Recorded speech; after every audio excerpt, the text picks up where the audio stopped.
Good,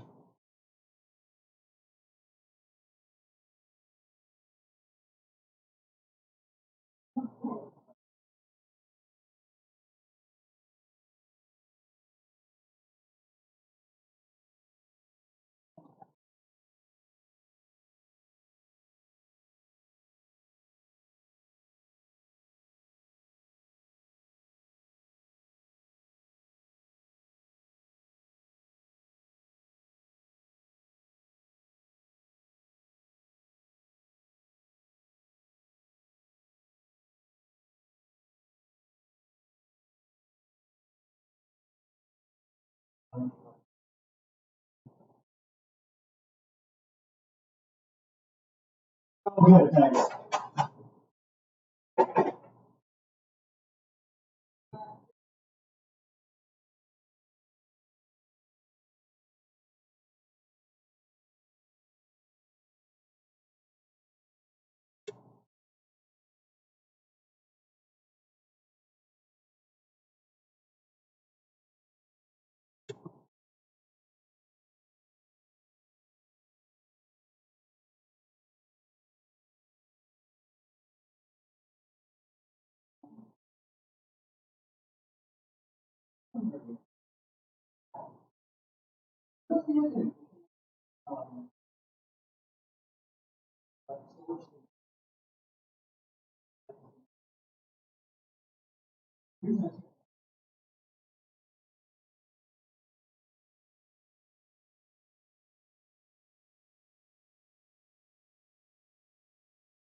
Hello, everyone, and welcome to the Virtual World Cup. Very happy to have you with us for this broadcast. It is Sunday, August 2nd, 2020. It is 1 a.m. Greenwich Mean Time. That is 9 a.m. in Singapore. That is 9 p.m. Saturday night on the East Coast of the U.S., and it is 6 p.m. Sunday night on the West Coast of the U.S., where I'm coming at you. I am Evan Sclinchy, and I am excited for this one. It's going to be a great match. This is the U.S. versus Singapore, and I got to say, coming into this tournament, there were a lot of expectations for both these teams. When we were doing all of the math to seed these two teams based on the West ratings and all that, these were two of the three best countries in the scalable world, the other one being Australia. I think a lot of people, myself included, expected that both these teams were going to make really deep runs in the tournament. But as it turns out, only one can move on, and the other one's going home. So there's a lot of pressure on both these teams, the U.S. and Singapore, because only one can advance, and one will face Pakistan in the semifinals next weekend. The other one will be done. So a lot of pressure for sure. I'd like to just take a step back quickly and recap what's happened so far in the championship bracket. We are playing all four games this weekend in a relatively short span. It's pretty much all my Saturday here on the west coast of the U.S. When I woke up this morning, it was Pakistan defeating Malaysia 14-11 in the first of four quarterfinals. And that means that Pakistan improves to 4-0 overall in the tournament. They are still undefeated, and they will play the winner of this game between the U.S. and Singapore next week.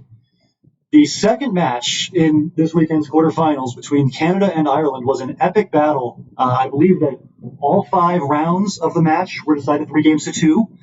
Canada won 3-2 in the first round, and then again in the second, they were up 6-4. Ireland won 3-2 in the fourth round, 3-2 in the fifth.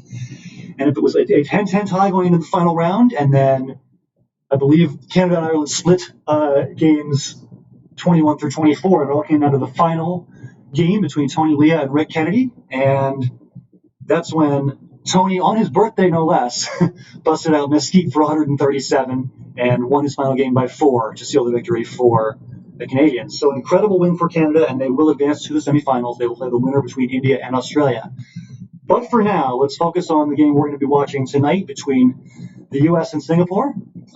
Tonight in the U.S., to the Singaporeans, good morning. It's Sunday morning for you guys.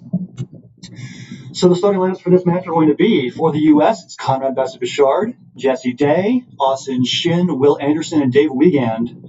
For the Singaporeans, it's Wei Bin To, Yang Zhenrong, Marlon Prudencio, Hubert Wee, and Jeremy Koo. I'm going to make a quick adjustment to the sound. It sounds like I'm echoing a little bit. I apologize for that. I think I can correct that real quick. And that should be better. Let's turn... That should be better. Okay. So anyway, in the first round of this match, we're going to have Conrad versus Jeremy, Jesse versus Wei Bin, Austin versus Yang, Will versus Marlon, and Dave versus Hubert. I'm going to take a quick glance now at IST and make sure that all of the players involved have logged on. It looks like we've got everybody but Jesse Day, who says he is running slightly late. Typical Jesse Day.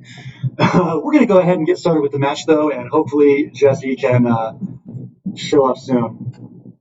So let's go to the first round between Dave Wiegand and Hubert Wee. Looks like they are already underway.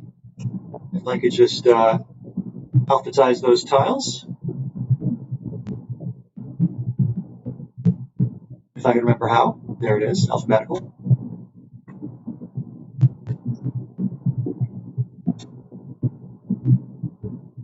Start his clock. Yeah, I'll definitely start Jesse's clock. Anyway, so to the game where we've already missed a couple of moves because I've been talking too much, but looks like Dave Wiegand has a 134-107 lead over Hubert early, and he's got a little bit of an awkward rack now with doubled A's, L's, and R's.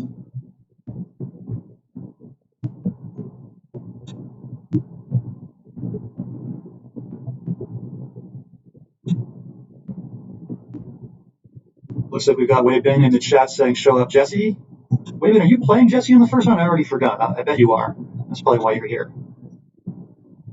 Jesse is seed A2, and Wei Bin is B1. Yeah, you guys play first, I see.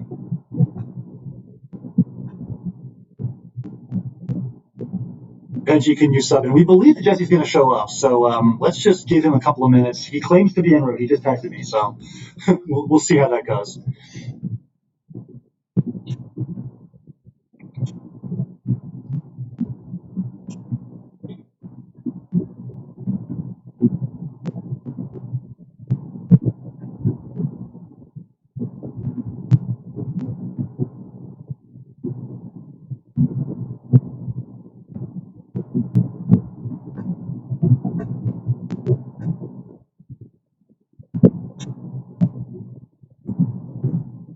I am trying to make some adjustments to the sound. You guys can let me know if I am too loud or too quiet or echoing or what have you. Just got a new laptop in an attempt to fix the sound quality issues, but we're still working on it. James says the sound is fine for him. That's good. Okay. I swear to God, I'm not underwater.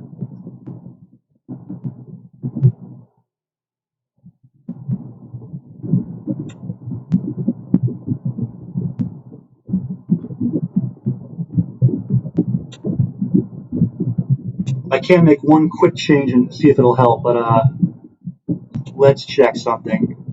Nope. Wrong screen. Let's try this.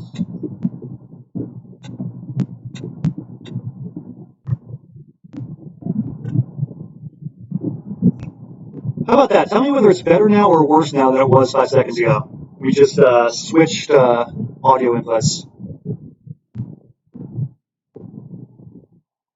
I think that maybe I had, now I echo. You're killing. Oh my God. All right, hold on 1 second.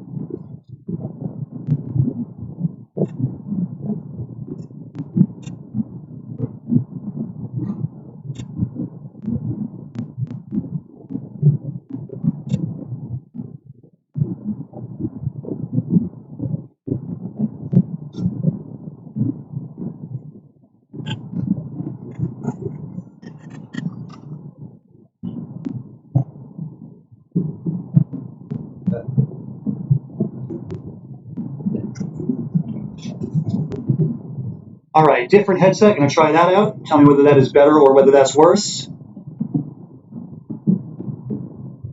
Should be better, but I don't know. What if playing a drum set but in a pool? What if, Scott? What if?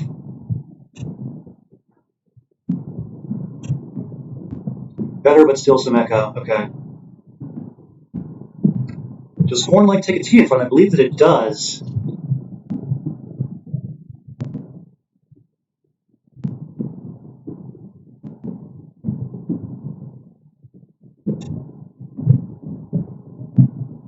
I believe the reason for the echo is that, so I just got this new laptop and I installed the streaming software on it, and rather than have an option for microphone, it has an option for microphone / AUX. And I think maybe I'm getting echo because it's recording me twice, like both through the headset and not through the headset. And I'm sure there's a way to change that, but for some reason, it's not letting me. I will keep trying, but I'll try to also keep one eye on the game here. Looks like a good one here between Dave and Hubert.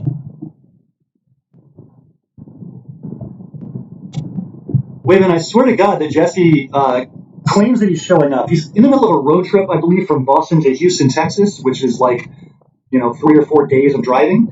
But he claimed that 8 o'clock p.m. local time in Houston was the right time for him, and so I don't know why he wouldn't be there on time. He says, I'll be set up in 5, and that was about 5 minutes ago. Yeah, Cesar, I don't think you're allowed to play because you're on the Venezuela team. That would be a conflict of interest.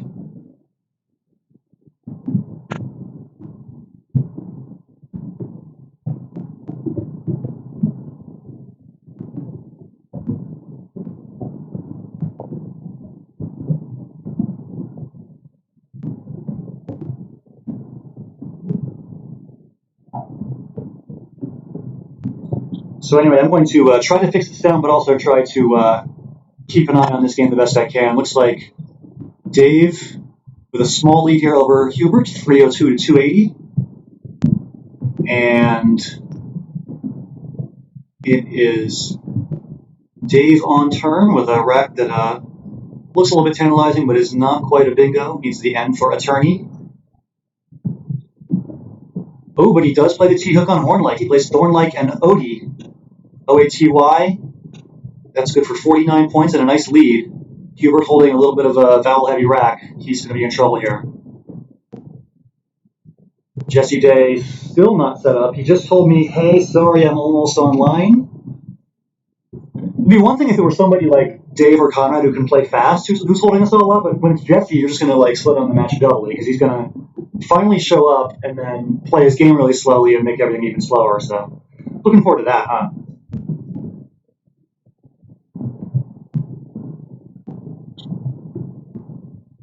Looks like the debate here is whether Hubert should exchange or play Liu for 12. I mean, the benefit of Liu is it gives you an extra lane to bingo. So Hubert opts for exchange 4. I guess he kept EIS.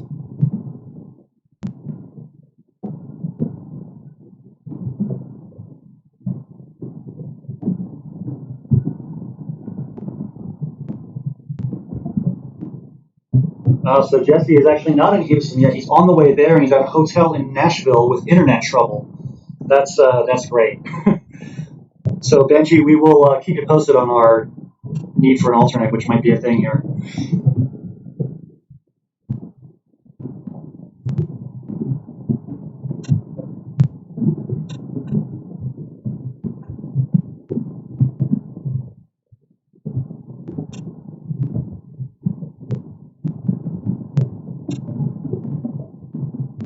Getting an update from Brian in the chat who says that Yang Zhengrong is up by 130 against Austin Shin. So a nice start for Singapore in that regard. Jesse's now on ISC. All right. There we go, Jesse.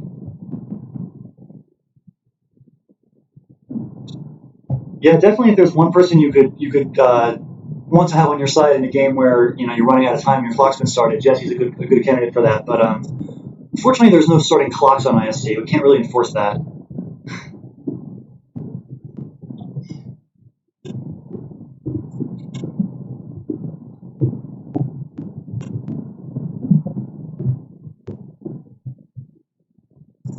So for Dave now, he's got a pretty solid lead. He's up by 71, and still a lot of tiles in the bag. Still a lot of time for Hubert to come back here, depending on how that exchange pans out for him. He exchanged 4, keeping EIS, we think. Looking for what Dave might want to play here. Looks like there's not really a great way to play through the V and the extra consonants. What do we think on the sound, guys? Has it gotten any better, or is it kind of still problematic?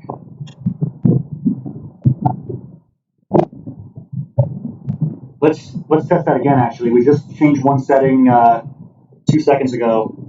Still watery. That's weird. This is turned off, so it shouldn't matter. It's only the one that's turned on that's picking anything up.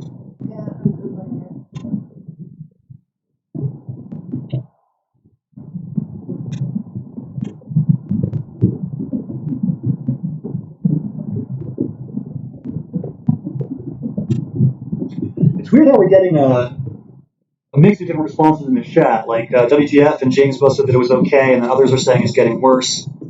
I wonder how it's good for some and not others. I wonder if I don't know.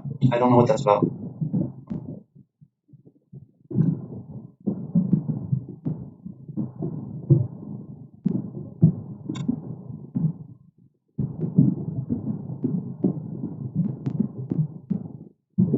So the exchange does pan out for Hubert. He draws Theorize through the H, but he's still down by 22. Dave's on turn now.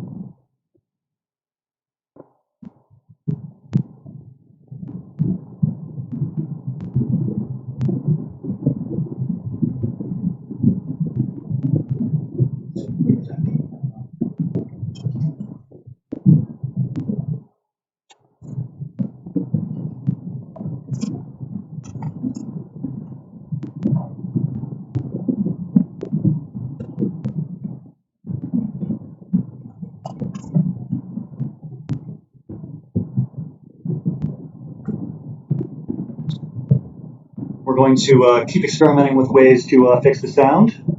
I'd like to have it working better. I did invest a lot of money in a new laptop just to make the sound better for this broadcast, so it's a little disappointing to not have that working. Suggestion in the chat of Utu, yeah, he doesn't want to cover that spot. I mean, you're only ahead by, 22 now, and you want to keep your opponent from getting easy points in that lane on the left side, so Utu looks like a strong play there. Yeah, or unit, wait.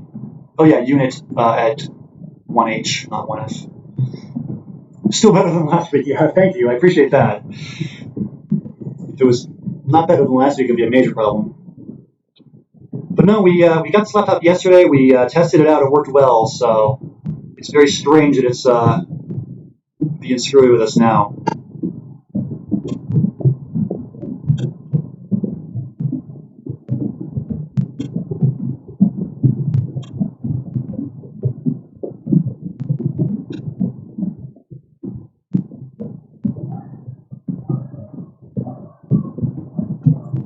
There's also the added difficulty of having a lot of barking dogs outside our apartment building, so that's just extra fun.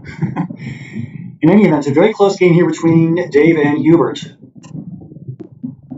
Dave now with 10 tiles in the bag is he's actually down by 1 point. He's got a little bit of a clunky rack with a lot of ends. Be great if there was a spot for, venine or a word like that. Looks like there's really not much in that regard.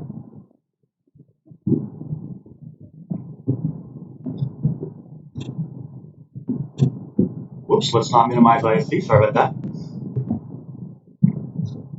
Seeing Ricky in the chat. Hi, Ricky. Ricky cheering on his Singaporean brothers. I know, Ricky, you've been picking the U.S. to win the tournament, but I know you're just trying to jinx the U.S. I know you believe in your teammates very, very much, and they absolutely have a shot to win this match. These are two very strong teams, pretty evenly matched. Again, the winner of this match advances to face Pakistan in the semifinals, and the loser goes home. So a lot of pressure for both teams here to step up and win this one. Looks like Jesse has finally begun his game against Austin. His game against Wei Ben. Meanwhile, Austin has lost his first game to Yang Zhenrong, so the first game win of the match goes to the Singaporeans as Yang Zhenrong defeats Austin Shin. Let me put that up on the scoreboard for you. Your score is Singapore 1, US 0.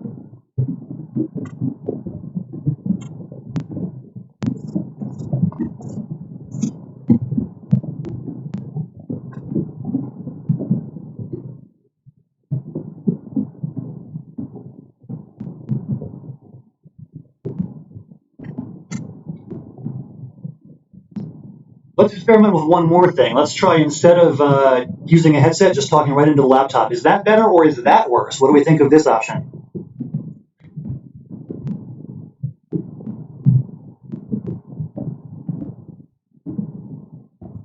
Did we lose the broadcast? I sure hope we didn't. It's the same. It really shouldn't be. That's very strange.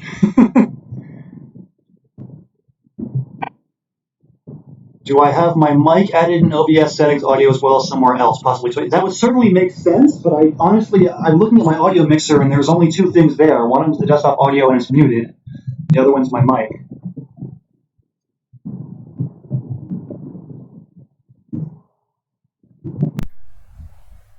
The even when I'm silent problem is easy to fix because that's a noise gate issue. I can just go to the noise gate and make it so you don't hear anything when I'm not talking.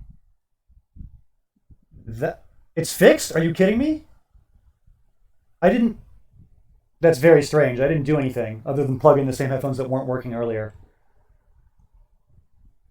Let me add the noise gate. That might help a little bit too. That's really bizarre. All I did was go back to the first headset that was working terribly 10 minutes ago. So that doesn't make any sense, but okay. Glad to hear things are working. And yeah, I will take yes for an answer and move on with my life. Okay, so in the game, it looks like Dave Wiegand has hit a tough spot here. He's got the Q and a V as well. And boy, 4 tiles in the bag. Yeah, that's going to be a rough spot for Mr. Wiegand here. Dr. Bing will not be binging anytime soon.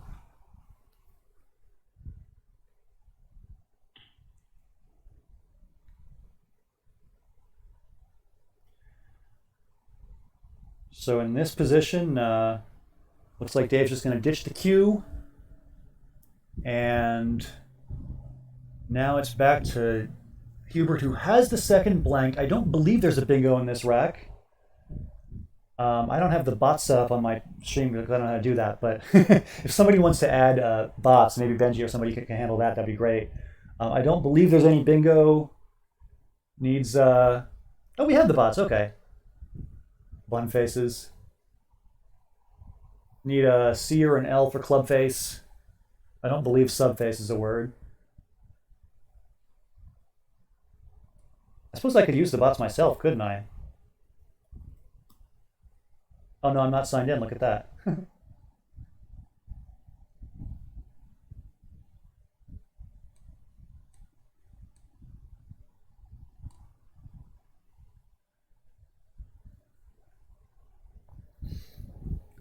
So for you, Hubert, you don't need to bingo here. You are ahead by 5, and you have pretty solid tiles to score with.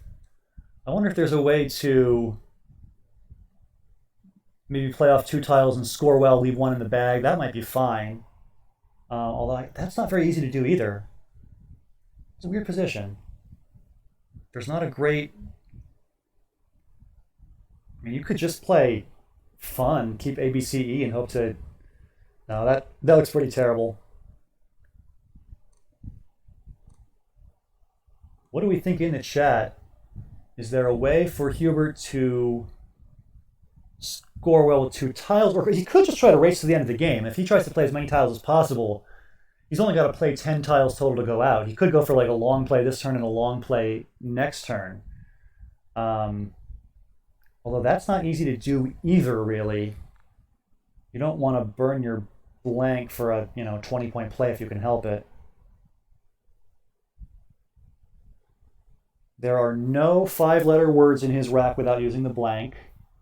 You could just play face, I suppose. Face would keep BU blank. It would put you ahead by 28. And in the endgame, you'd have 6 tiles, including the blank. You could maybe go out next turn, or at least threaten it out.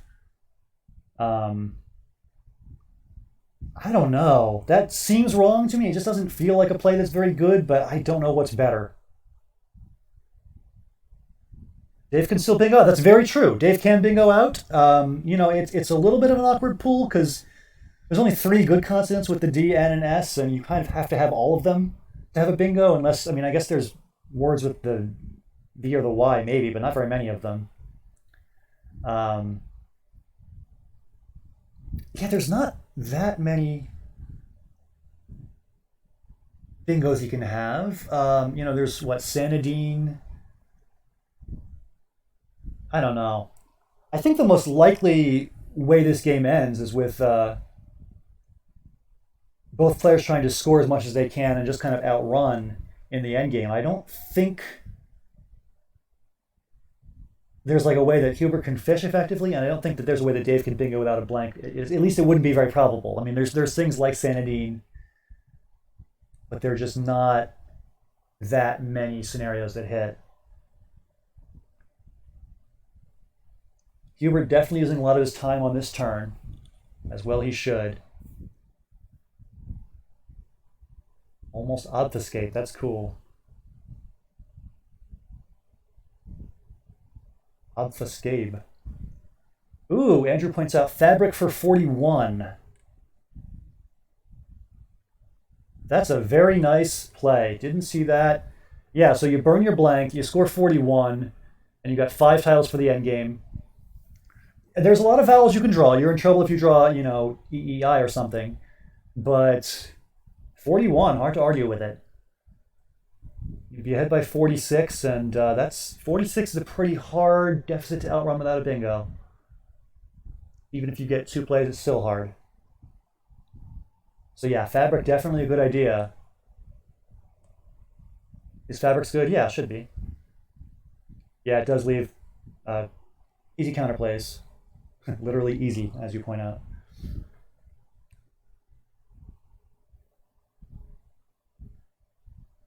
Looks like other than Austin and Young, all 8 players are still playing. So the score remains Singapore 1, US 0.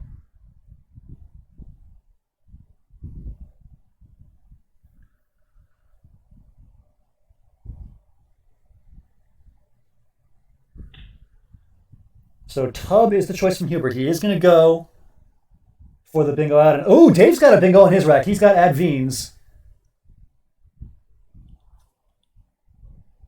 And I assume that's going to come down. He's got two spots for it. You can play Advines here for 71, or you can play Advines here for 74. You probably want to play whichever one blocks more bingos for your opponent, which, I don't know, I guess it's kind of a wash in that regard. They're pretty similar. I think either one of them is going to be pretty strong, and then the onus is going to be on Hubert to have a bingo back. Does he have one? I don't see anything right away. I don't think that hits through the N. Let's go ahead and cheat. Looks like nothing through the N. I think Dave might actually win this thing. A crazy game that it looked like Hubert was in pretty good control of after Theorize, and it looks like Dave with a late bingo is going to steal it. Wow. So Dave bingoing with a Dave word. It's also an Evans word, but I don't want to be all self-absorbed about it. You say a bit of a choke there, but I mean, I don't know. I can't fault him for trying a play like Tub. It's hard to, like, if you do want to block bingos, it's hard to know where to block. It's a tough spot, and I think Hubert just kind of trusted that having the superior leave with the blank in it was going to win out, and I can't blame him for thinking that. But, wow, against the odds, Dave gets the bingo and Hubert doesn't. Unless we're missing a crazy nine, and of all the players in the world to look for a crazy nine, Hubert's one of the best at it, so let's not count him out. But I don't think there's going to be anything here. If you kept the B, then Boniface. Yeah. But what play would you make that keeps the B? It seems like a strange choice.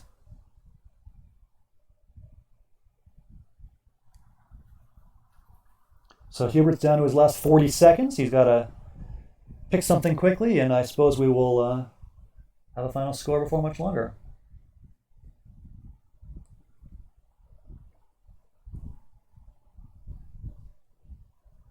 Looks like the other games are all still in progress, so we can tune in on Will or Conrad or Jesse after this one. I'm guessing Jesse's going to be not as far along as the other two.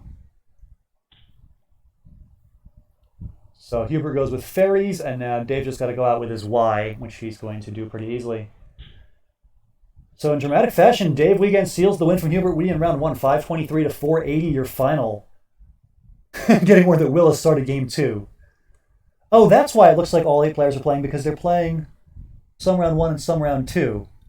Okay, let's take a quick look at Will. It looks like he won against Marlon Prudencio. So it's a win for Dave and a win for Marlon. So let's move the score from 1-0 to US 2, Singapore 1. We take a quick look at our matchup coverage screen. We got all the games listed here. And the ones we have so far are a win for Yongjian Rong against Austin Shin, a win for Will Anderson against Marlon Prudencio, and a win for Dave Wiegand against Hubert Wee. So it's currently, I believe, 2-1 US. Let's check on Jeremy and Conrad and see how they're doing. It looks like they've just finished up, and that one was a win for Conrad. Okay. So instead of 2-1, it's going to be 3-1 with a win for Conrad as well. Let's hop back over to ISC and check on the final game in round one between Jesse Day, that's McGrathian on your right, and Wei Bin To, that is TWQ on your left. Looks like a small lead right now for Wei Bin, and it's his turn.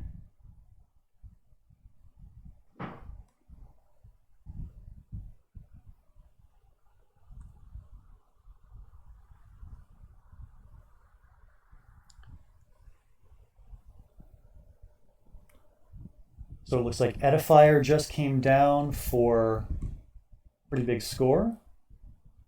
82 for Jesse. A lot of big scoring words on this board. Looks like Wei Bin got Dapstone for 101. Double double hooking onto Jink. Yeah, you got Quench as a non-bingo for 60. Jesse's bingoed 3 times, including an 82-point edifier, and he's right back in it. Definitely a good game, and we will stick with this one for a little while.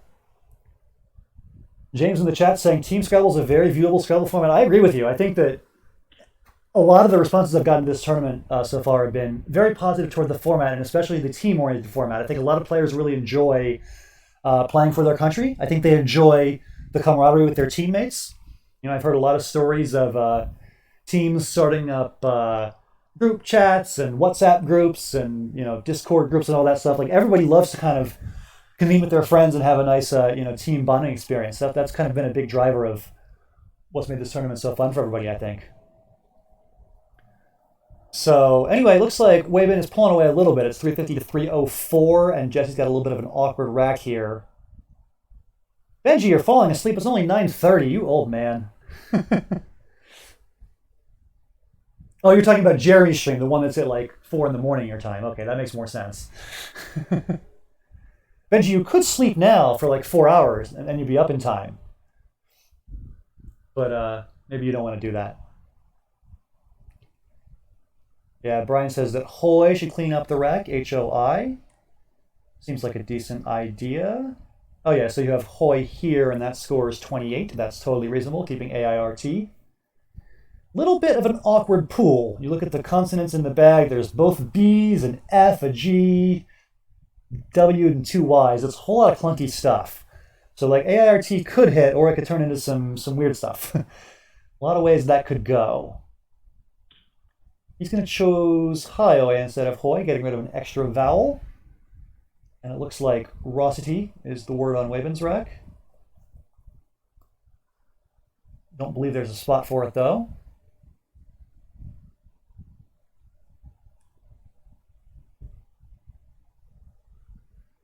Who is staying up for the next match? Depends where they're living, I'm guessing. Some of us are on the West Coast, so it's a lot easier. The next match is Australia versus India, which is at 10 p.m. if you're on the west coast of the U.S., but it's 1 a.m. on the East Coast.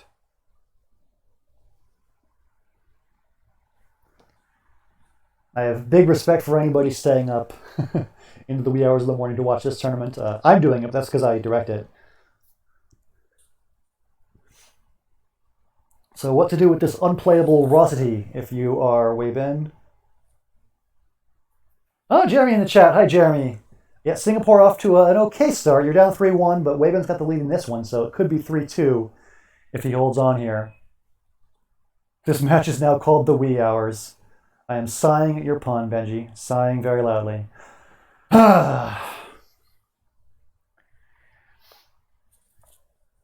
13 tiles in the bag here. Well, Benji, you say that it's Rouse City, but I don't see Terry or Stefan anywhere. Sorry, you're going to pun, so I'm going to pun right back at you. All right, so Yar is the play from Weibin. That puts him ahead by, what's that, 53. And I don't believe Jesse has drawn a bingo, but he does have a nice fishable rack here if you can get rid of the Y. Is there a good spot to play YE? Yeah, he plays Yet for 24. That makes a lot of sense. Ooh, an unplayable critique through the queue. Doesn't quite fit. Wow, actually, the critique was blocked. It would have fit perfectly except for Yet. So Jesse probably didn't think he was blocking a bingo with Yet, but he was. That's crazy.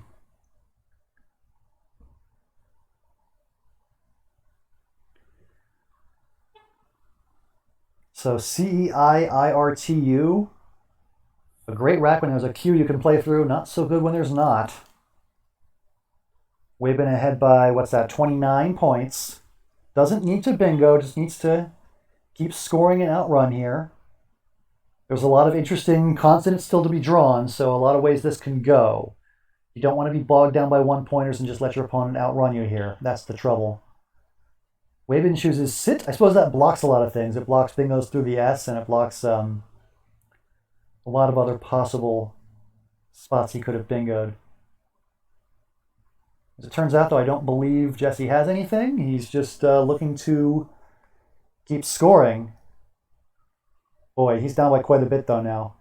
44.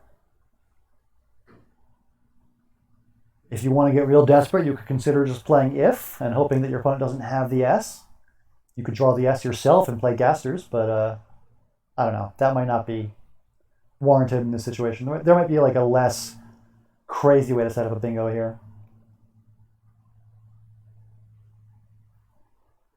If you're just joining us, this is the final game in round number 1 of this tournament. Jesse showed up a little bit late, but we're going to cut him some slack and let him play his game. And the other players have moved on to game number 2. It looks like Jeremy is waiting on Jesse to play next, and I believe that Austin is waiting on Wei Bin. So those guys are going to be waiting for their opponents, but the other 3 games have already begun in round number 2. We'll pick up those after this one. Looks like some combination of Dave, Will, and Conrad is playing some combination of Hubert, Young, and Marlon. But right now we're going to see what Jesse Day is going to play here with this rack that is tantalizingly close to a bingo, but not quite. Ragfest. It's a tough situation. You can't, just purely fish. You need to keep scoring so you don't get outrun even if you do bingo. At this deficit, you can't just mess around with plays that are too low scoring. Jesse could easily win, you say. I mean, I don't know. It depends what Wei Bin draws for sure. Wei Bin kept, EIRU on his last rack, and that could go wrong for him. We'll see. He's certainly likely to draw consonants. In fact, he's guaranteed to draw at least 3 of them, right? There's only 1 left that he can draw.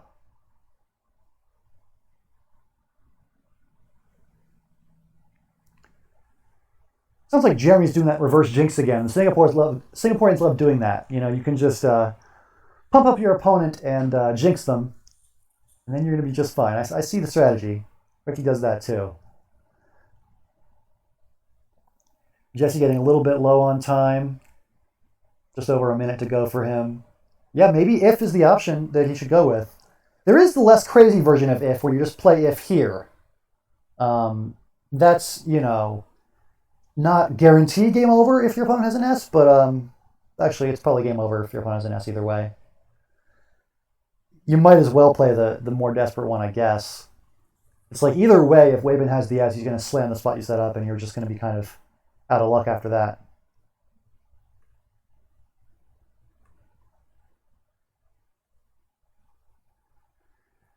Yeah, it's a good point. Fishing with Gators or Stager, Gaster, does hit a lot of 7-letter words.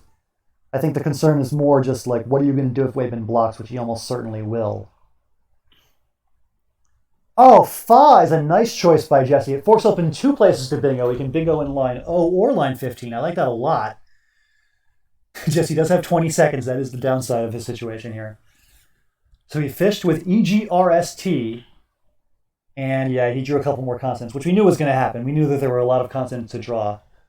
And also Wei Bin with a nice block, hitting both spots. So Wei Bin in good shape now. Jesse's not going to have much that he can do with this very consonant-heavy rack. And he's going to draw another consonant. He's going to draw a B after fishing off the T. He's not going to be happy to see that. So now for Wei Bin, just kind of any reasonable out in 2 and you should be fine. Looking at plays like Wirt, because then you keep Dewey, which I believe goes in 2 spots. You have Dewey here, and you have Dewey over here. That looks pretty solid. But really, any reasonable out in 2 and you should be fine here. Just, yeah, anything like that is fine.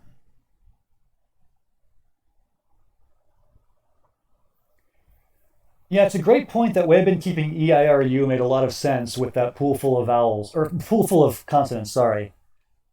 Just didn't work out for Jesse, because he couldn't draw a vowel to save his life, and I think that for Wei Bin to hold on to vowels like he did was pretty smart. So a nice lead for Webin here, 409.366, and he's just got to finish this one off, find a reasonable out and two, and move on.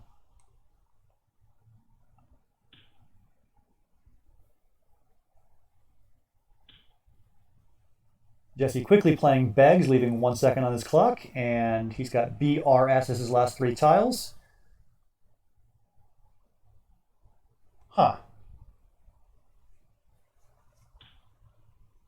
Rit comes down, and Jesse goes over on his clock. I also don't know if BRS goes anywhere. In fact, I don't think it does.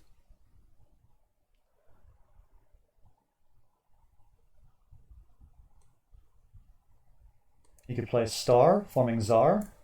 We all know that's phony.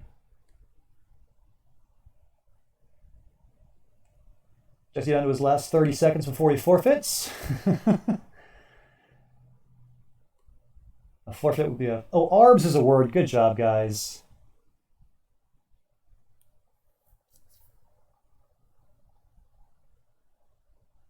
Did not see arbs. Oh, bells. Okay. And now just play the U and we're good to go. All right, so that's going to be a win for Webin. And we'll go back to our matchup screen and mark that one up. Looks like we got ourselves a 3-2 match. If I could just find game number 2, mark that as a win for Singapore.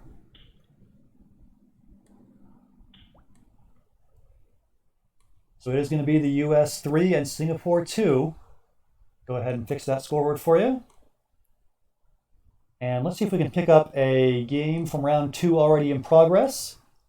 We haven't watched Will Anderson yet. Let's take a look at Will. He is playing Yang Zhenrong, and we got a close one. All right. Will ahead by 10, 215 to 205, and he's on turn with the first of the 2 blanks. And there's an open triple through an E. I don't believe he hits that, but I've had a long day and I'm probably missing stuff.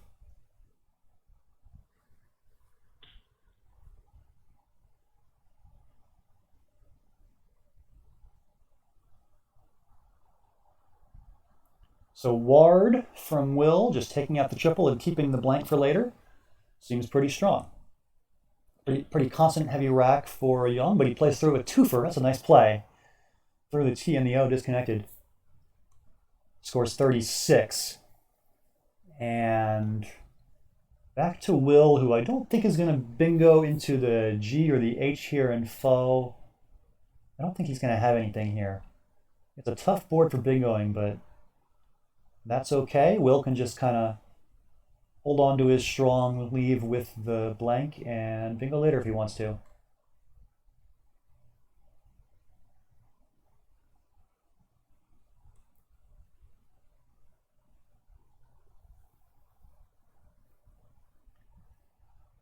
Oh, yeah, WTF pointing out that Outward was available. I wonder if Will chose Ward on purpose instead of Outward to take out the triple. And, I mean, Ward scores almost as much and keeps the blank. So just in terms of, like, the equity of it, it's probably almost as good. And in terms of blocking the triple through the E, that's a huge benefit in a close game like this.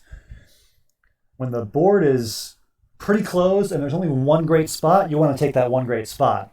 That's what Ward does.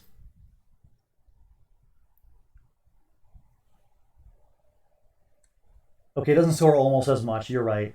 How much is Outward? Like 70 some? Yeah, okay, fine.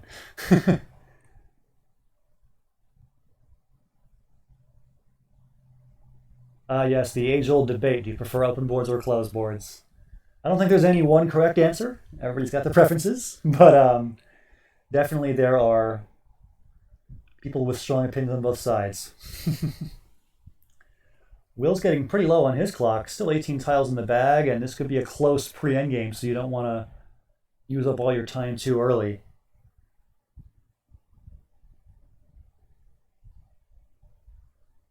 Biloru blank. Not a lot of ways that you can score well on this board. Wow, vertical openings are great. Now you've just gone too far. Morris in the chat. Hi, Morris. Suggesting nub. Nub from the... oh, just nub here. 11 points is pretty good for this board. What are you going to do? And by keeping ILOR, you could still hit a bingo into this G here. Keeping the I gives you a better chance at an ING word. Oh, Will finds a much better score. He finds broad for 21. Very nice. And Young's got all 7 consonants. Tough situation now for Yang Zhanrong.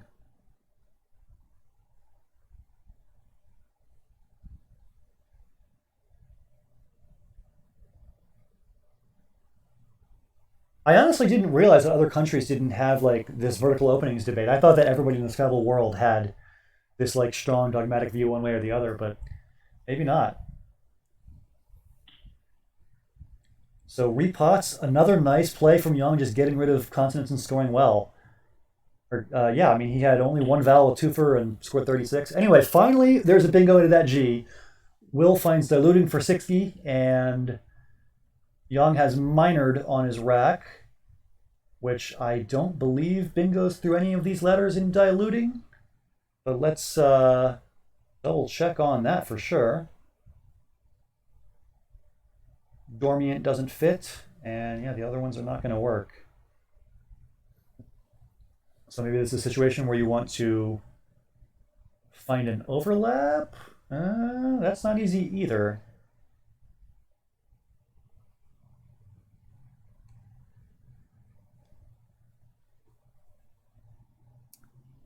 You could do moiter.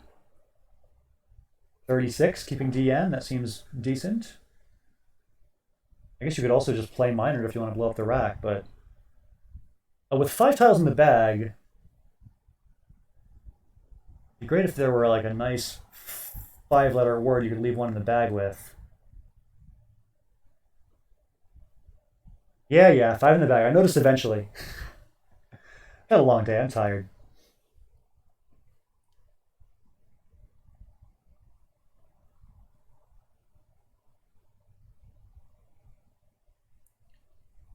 Just thinking about what 4-tile play you could make then. There's not like one standout awesome one, I feel like.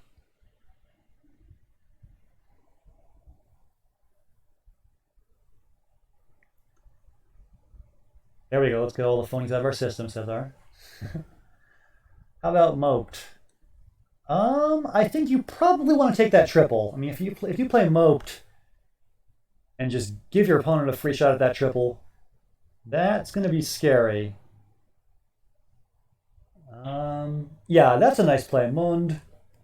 That's the kind of play I was looking for. Scores well, leaves one in the bag, keeps a nice leave. Is a valid word. Just thought I'd double check that. It is good. Okay. So now for Will. He's ahead by 34. What can he do with that X, Y, all that fun stuff? He's got X-ray. Are there any bingos he needs to block in this pool? He's got under 2 minutes to figure that out. Not easy.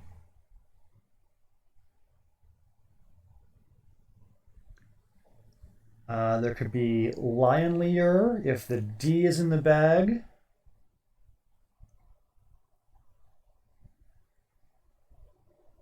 There could be Toladine if the R is in the bag. Yeah, so there's plays through the letters in diluting that you probably want to block here.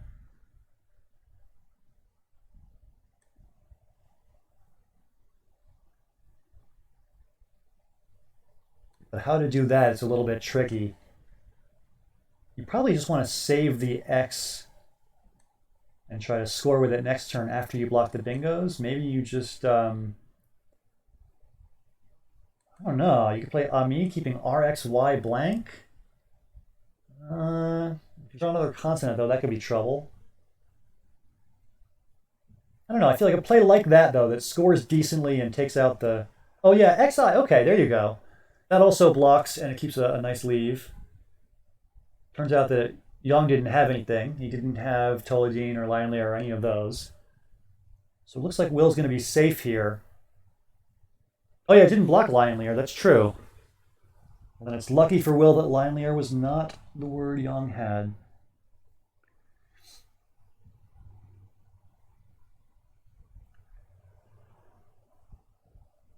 Mux would have worked. M-U-X.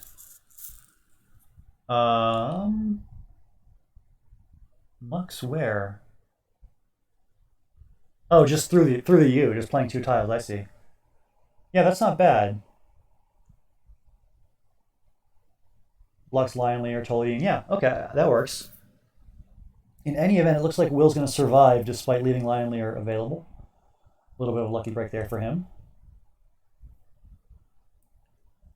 I was not aware that the bot was going to be hashtagging words and calling them, quote, cons only, unquote. I did not approve this, but I suppose I'll let it stand. Young just taking his time here, looking for any creative way that he can to seal this game, but I don't think he's going to find one. Looks like Will's in pretty good shape to win this one. Let me quickly check if there are any games that have gone final here in round 2. It looks like everybody is currently playing. So I believe the score of US 3-2 is still current. We can definitely hop over to another game if you guys want to do that. Feel free to let me know in the chat if there's a certain matchup that's appealing to you. It looks like Weibin is playing against Austin. Looks like Conrad is playing against Hubert. That should be a good one.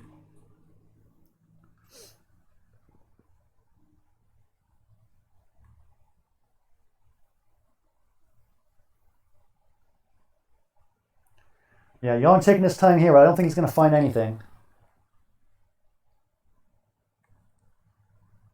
I'll make an executive call here and hop over to a new game. Let's see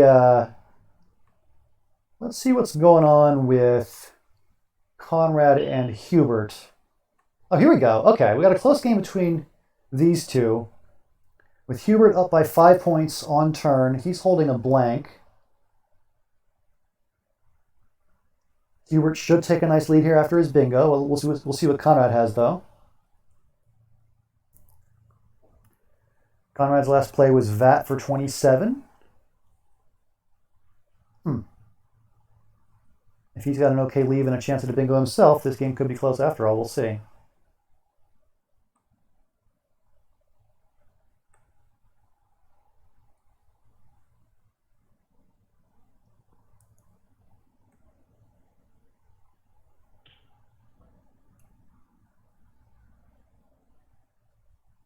So reciting is the choice, and now... So Conrad does have the other blank. That makes things interesting. Looks like he needs an open vowel for like medflies or misfiled or something. Hard to bingo without any vowels open on this board. Is there a way that he can play through it and score okay? Maybe just fend is reasonable? Fend here is like 36 or so, right? No, only 30. I can't count.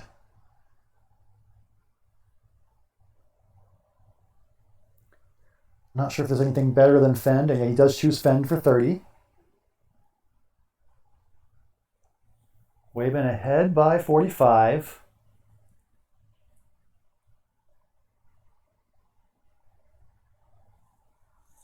So you guys are saying that Conrad had Zemstva and he chose not to play it? What was the reasoning for that?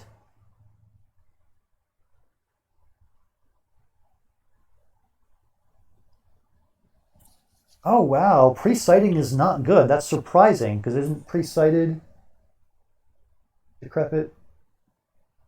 Aren't those words? Maybe pre-sighted is an adjective.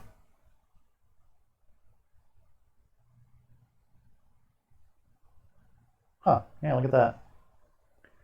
All right, looks like Conrad's finally going to get a bingo down. Well, maybe not. What does he have? He can try to bingo from the F. That's going to be hard. Nothing from the F.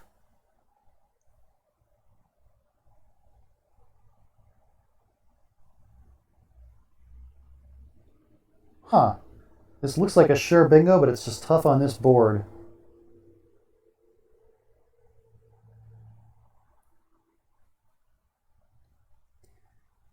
Maybe he doesn't have anything.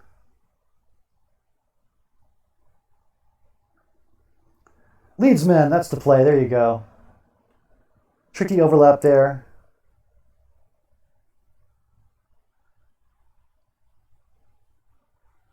That's probably the play, and Conrad's got plenty of time on his clock to find it. If he does, it's 81 points, and he'll be ahead by 14 with 6 in the bag. This could get real interesting. Oh, but he goes with Dream for 40 instead. Yeah, so for the second round in a row, we're going to have a very close endgame with Hubert, I'll bet. Assuming that Conrad does get his bingo down after Dream, it's going to be a close endgame. Yeah, Dream is interesting. It's opening another spot to bingo up top. And so it's going to be hard for Hubert to control the board at this point. We know that Conrad kept LS blank as his leave. There's plenty of vowels that he can draw.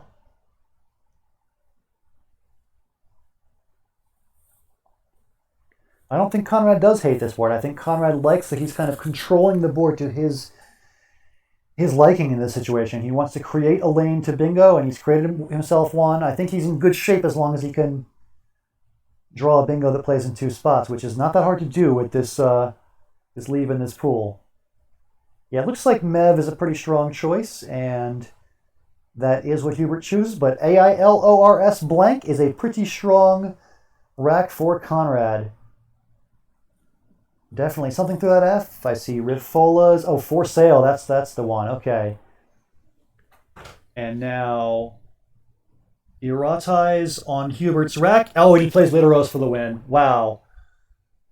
What an ending. Conrad bingos, Hubert bingos right back for the win. So Hubert pulls it out. 468, 362, or 392, sorry, your final.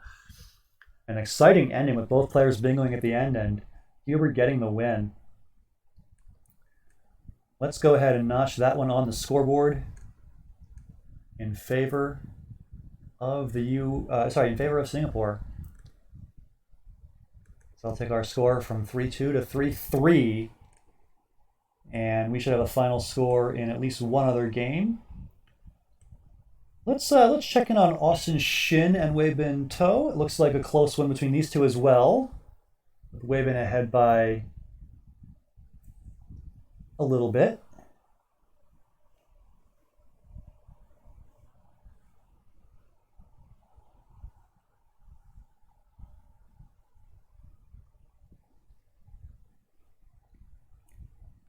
So it looks like we have a couple of other results to check in on here.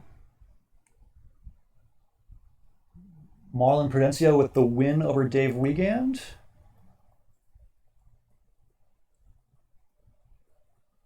And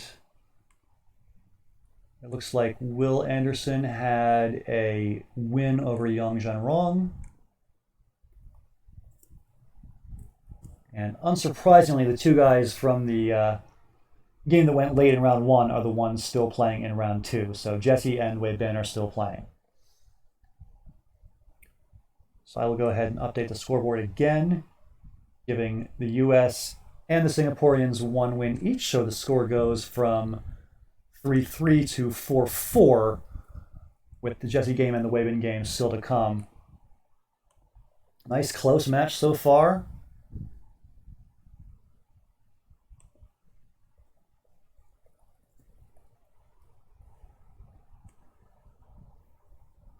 I try to stay impartial in these matches and not root for any one country over another. The only thing I do root for is a close match with a lot of drama at the end. We certainly had that earlier today with Canada at the very end, beating Ireland 13-12. Tony Leo with the 137-point mesquite on his birthday, no less, to win the match. And I would love nothing more than another nice close ending between these two teams. Yeah, James, this format has really turned up some crazy endings, that's for sure. Of course, you were a part of that crazy comeback for the UK, beating India 13-12 earlier in this tournament, back in pool play. We had a crazy 13-12 earlier this morning. There's been a whole lot of just dramatic finishes all around, so it's been a lot of fun for sure.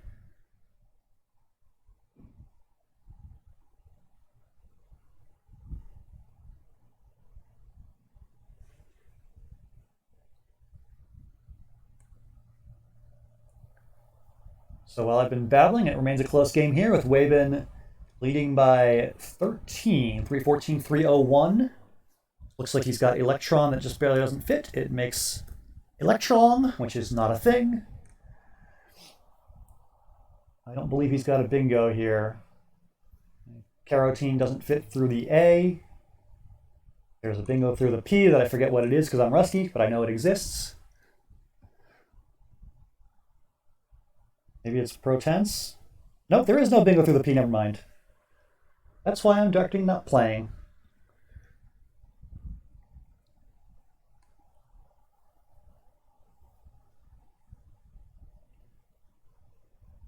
So, what to do with this rack?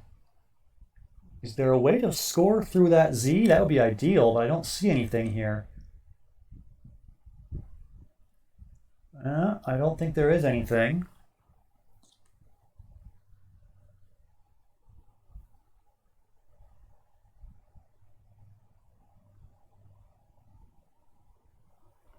So you definitely need to keep scoring. It's a close game, and it might not come down to a bingo. I mean, you look at that unseen tile pool, and it is ugly. W, X, Y, Y, Q, all that junk, and it's also pretty consonant heavy, so I don't think this game's going to come down to bingoing. It's going to come down to who can bounce their rack, continue to score well, and not get screwed over by a weird draw at the end. If I'm Weibin, I'm looking at the consonant heavy bag and thinking, how do I play off my consonants, score well, keep my vowels? And that is not the easiest thing to do in this situation. I'm not really sure what to do. It'd be great if there were a way to play off the C and the T and score well with those or something, but I don't see it. Yeah, Benji, I agree with you. I mean, you want to have a tournament format that's a great experience all around for both players and the audience. I think that what you've done with the match play events is really cool, and that's a different way to do it. Best of 5 series are always dramatic, and everybody loves them, both the players and the audience. But yeah, this team thing's great too, so I'm really enjoying watching these players play in this format for sure. Yeah, Brian's saying, not sure either player can hit that Z spot. Yeah, maybe not ever. There's just not a lot of ways you can. I mean, there's not going to be any A's for Czar. There's not going to be any A's for Azon either. Yeah, there's just not a lot of ways to use that spot. It's true. Oh yeah, MZEE. That is one possible word that hits that spot.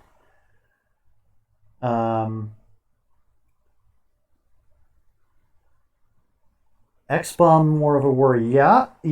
There is a spot for XI or XU here at 14J. There's, of course, only one I and one U available. Boy, yeah, there's not a lot going on for either player here. This is just really ugly.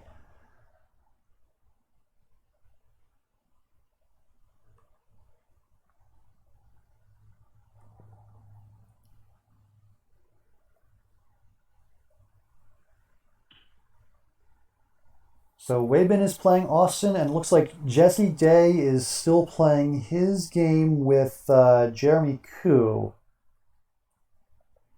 If anybody has an update on that one, I would love it. But otherwise, we'll just stay focused on this one for now. Oh, so quickly, Austin takes out the potential spot for the X. That's interesting. And now it's back to Weibin in a game that is precisely tied, 331, 331.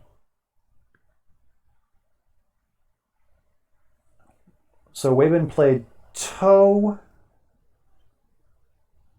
and he drew a decently balanced rack of consonants and vowels, which is really all you can ask for in this situation. He does have the M. He could fish for an MZ type play. I'm not sure if that's worth doing, but I don't know. So Jesse leads 266, 225. Relatively close game in that one as well. So far, we are getting our wish. A nice close match between these two great teams. Again, this is the knockout rounds of the tournament. One team will advance and play Pakistan. The other team will go home. A lot of pressure on both teams here.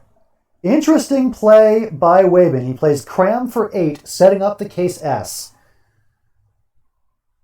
So he kept what? EMNRSU. Boy, that doesn't hit that many things. Oh, and Austin finds a way to score well and block. Holily. Turns out that Wabin drew the W anyway, so he's not going to play anything that bingos, but Muse is going to score nicely. 40 points, okay. And now Wabin has the lead thanks to his S setup. Very interesting. But Austin just needs to go out in 2. He's got to block Furan through this A, that's for sure. Is there a way to score well, go out in 2, and block Furan? That's what you got to do here. Not easy to do, that's for sure. Now you can play Ox-Eye. That scores 28. That will put you ahead by a little bit, and you keep IT. And you could play Zit. Is that enough? I don't know.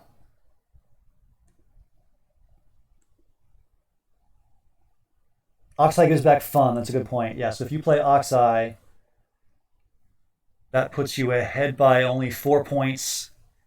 And then fun is a bunch. Yeah, you're probably going to lose there. Yeah, this might just be losing for Austin. I don't really see what he's going to do.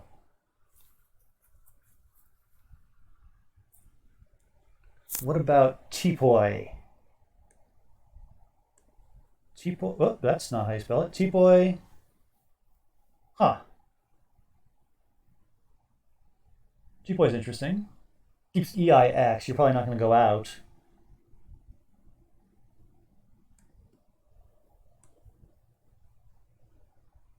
Maybe Deoxy.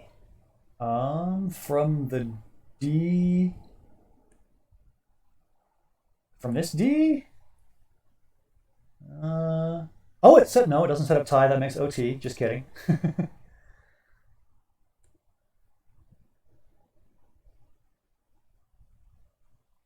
Keep tossing out the ideas. I'm enjoying this. An X setup like Poe setting up Zex. Well, Poe doesn't work because Furan just comes down.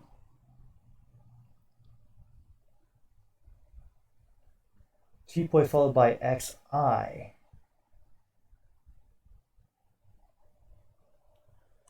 So you're saying T-Poi here, XI, that's what? 22 followed by another 22. That puts you at 399. Wabin's at 379. He's at FUNR. Huh.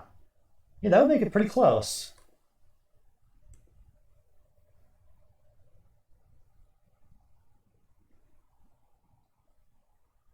Oh, yeah, after T-Poi, you're threatening Ilex, so you could just go out.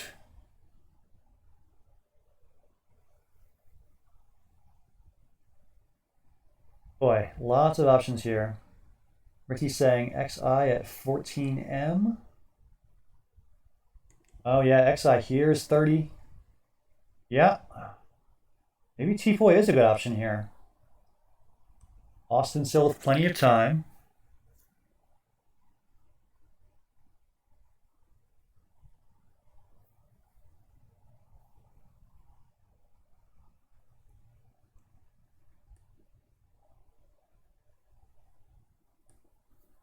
What to do, what to do.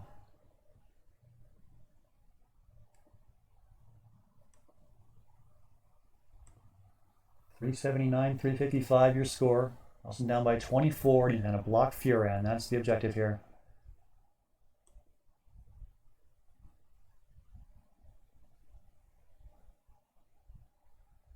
I'm not sure what you guys are saying about Ilex. Are you saying that after T-Poi, Ilex is going to be your second play in the sequence? That must be what you're saying. Yeah, you do have this open L to play Ilex through. That's very interesting. So T-Poi is the play. Okay. So no go on Furan, and Weibin is down by 4.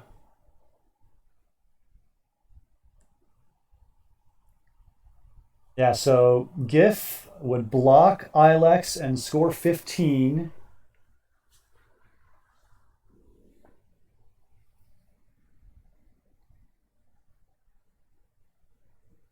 Oh yeah, it was pointed out in the ISC chat that Wex, W-E-X, is an option for Austin after T-Poi. That would score, what, 33, I believe.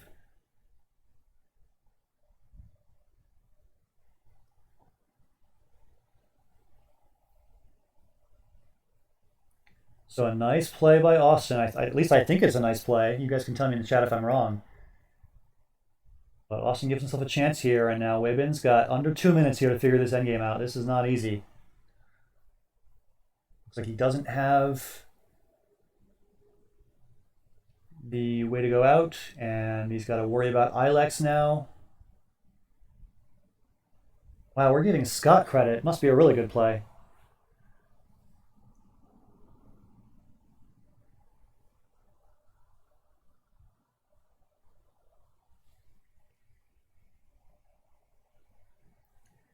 So what can Austin do? Is GIF the only way to just, block Ilex and score reasonably? I don't know what else he can do.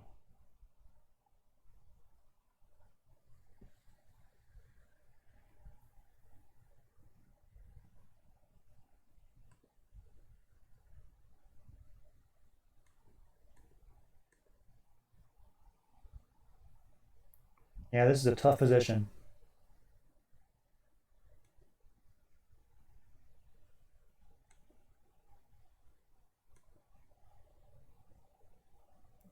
Not much for Weibin to do. He's going to let his clock run down and wait till the very end to choose a play, but looks like there's not much here for him. He's going to play Keith for 14, just letting Ilex happen. And so, yeah, I guess he was blocking Wex, but yeah, Austin can just go out and win the game that way. Assuming Austin sees Ilex, I don't know what he's waiting for. Just play it quickly and end this thing. Yeah, he does. Okay. So with the 6 points off Weibin's rack, it is a 7-point win for Austin, 400 to 393. Very nicely done. And let's check on Jesse Day and Jeremy Koo. It looks like Jesse is ahead in that one. Let's go ahead and update your score. Instead of being 4-4, it is now 5-4 in favor of the Americans. And it is up to Jeremy to even the score. He would need to make a comeback here. Looks like he's got a few too many T's. He might try to find a way to fish those away if he can.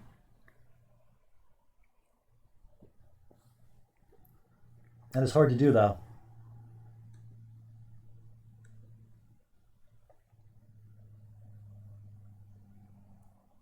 Getting word that Jesse just missed Droplet. Oh, geez. So he played Prold keeping a T? Yeah, that seems like a strange play from Mr. Day.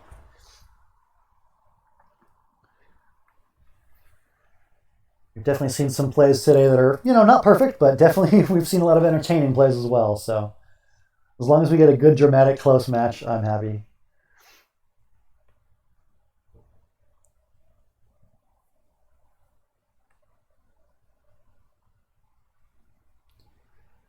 So these two are the final game to come in round 2, and after that we will skip ahead to some round 3 action. Marlon and Hubert with wins for Singapore. Will and Austin with wins for the U.S. in round 2.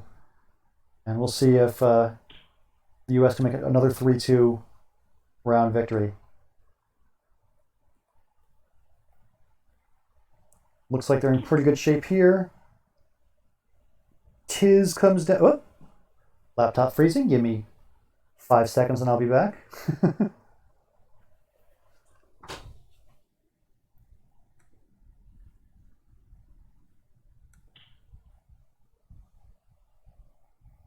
Tiz for 37, followed by Jaws for 26, and it looks like Jesse's going to be comfortably ahead here as they wrap this one up.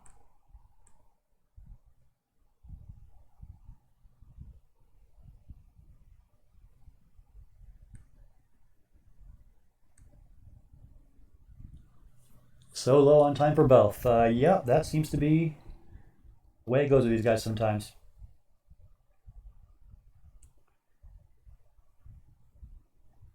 All right, let's go ahead and call it. This looks like a win for Jesse.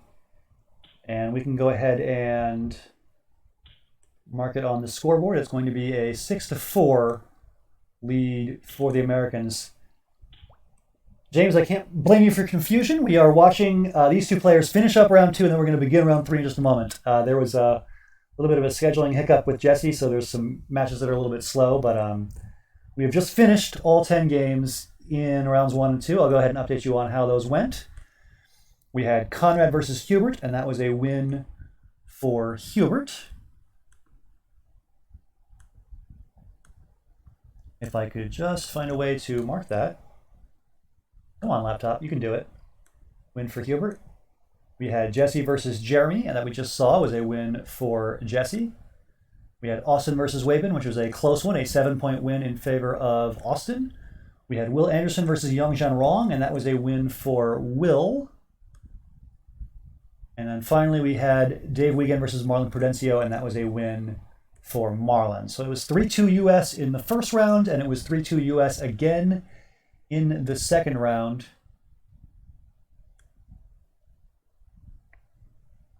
Whoop. If I could just, there we go. Turn on the button that says Singapore win. There we go. So 6-4 is your score, and we can move on ahead to round number 3. Let's see who's playing. Looks like Conrad has begun his game. Conrad is playing Marlon. Haven't watched that very much of either one of these two guys, so we can watch them. Looks like a close-ish game if Marlon can get a bingo down here. Can't quite fit Aerodyne. Yeah, looks like he can't get a bingo there. But playing Died puts him within 30, 197, 167. So we are now fully in round 3. All the games have wrapped up in round 2, and it is a 6-4 lead for the U.S.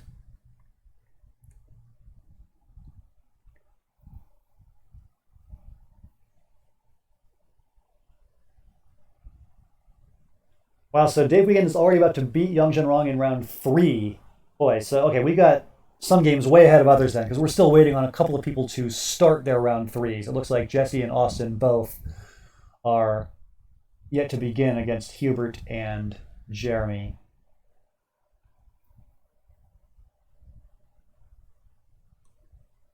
We'll have to scold Jesse later for being late, but for now, let's just let him play in peace.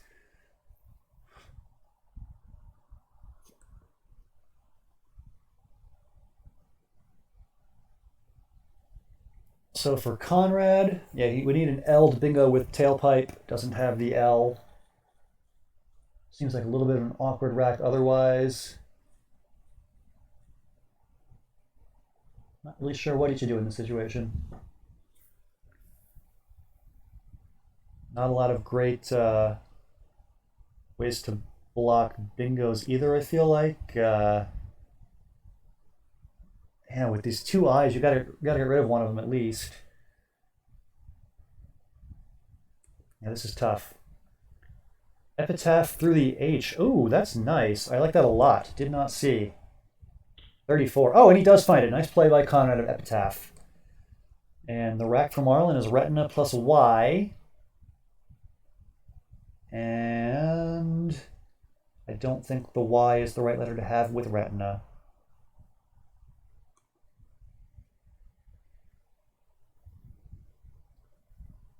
Renee, says Ricky. Oh, Renee. Yeah, that's the play. 57. Very, very, very nice. If Marlon can find that, he is right back in it. Definitely like the look of that one. 57 points. Can't argue with that at all.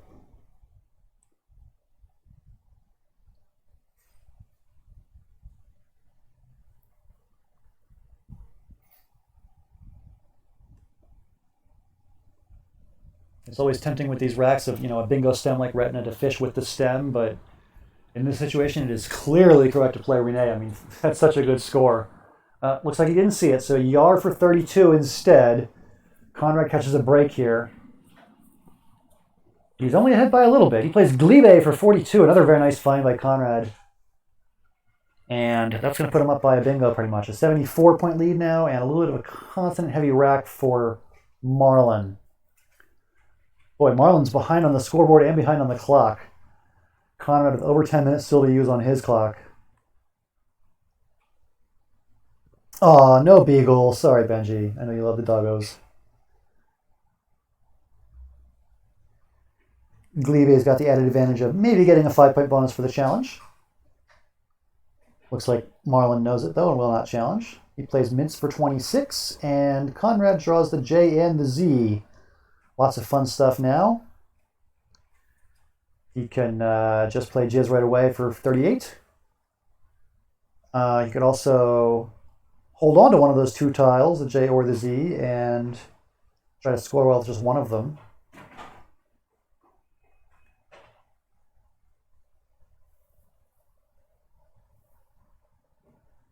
Chris in the chat with the Friends reference. I got that. Very nice. I think Gleba was Ross and Rachel's baby's first word, right? Yeah.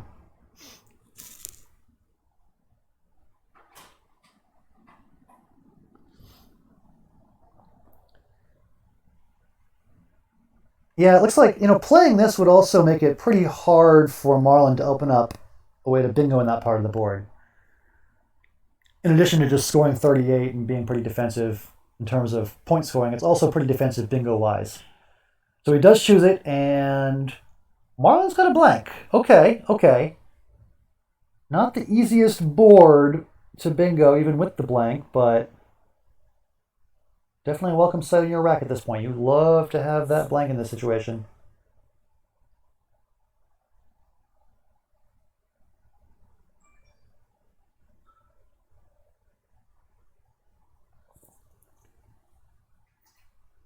Trez and Hope, says Edward in the chat. Yeah, you can play Trez. Okay.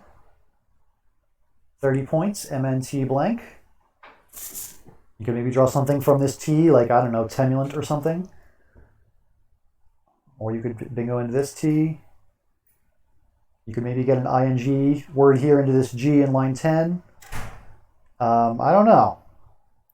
No fantastic options, but Trez, does score 30 to keep you within striking distance. He does choose Trez, and oh boy, Conrad's got the blank. He's going to play, elitists or something, and there's a triple coming, no doubt.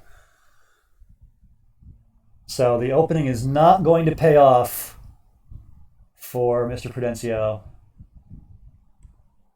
Yeah, I see elitists right away. There's probably other bingos as well that hit the triple.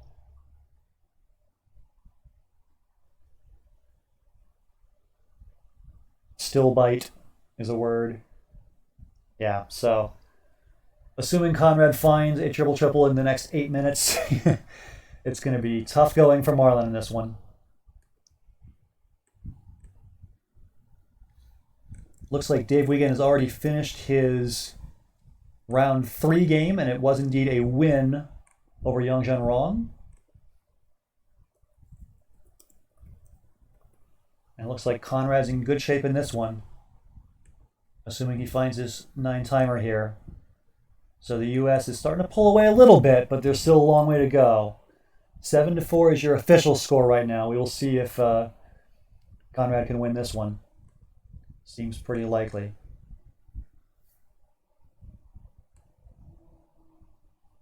Everyone else besides Dave and Yang Zhenrong still playing.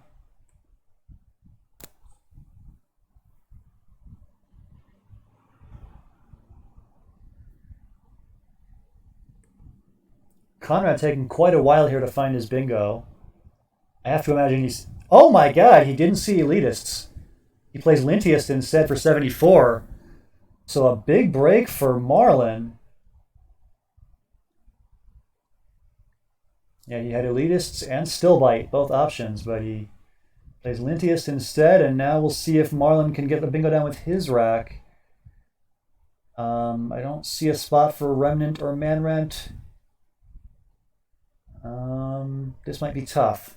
6 in the bag. Maybe Marlon wants to fish for a bingo. I mean, he's now at 130, so even if he does bingo, it's not going to be good for him. Yeah, big break is kind of a stretch. You're right. Even with the missed bingo, Conrad is still going to pretty comfortably win this game. How's Will's game going? That is a good question. We should check up on that. In fact, let's do that now, since it looks like Conrad's going to win this one pretty easily against Marlon. Let's check on Will and Weibin. Oh, we got a good one. Okay, we got a close game. 160, 157. Will ahead by 3. Let's stick with this one. Again, we are assuming that Conrad will beat Marlon, but we will update you when that goes final. No word yet on the other games, but you guys can feel free to update me if you'd like.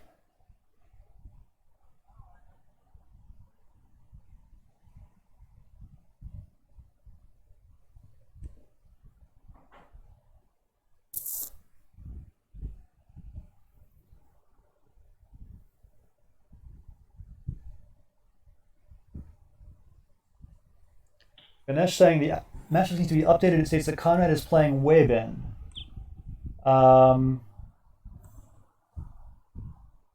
Not sure about that.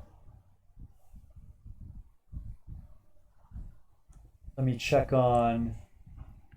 So Conrad is seed A1 and Weibin is B1. That they shouldn't be playing each other.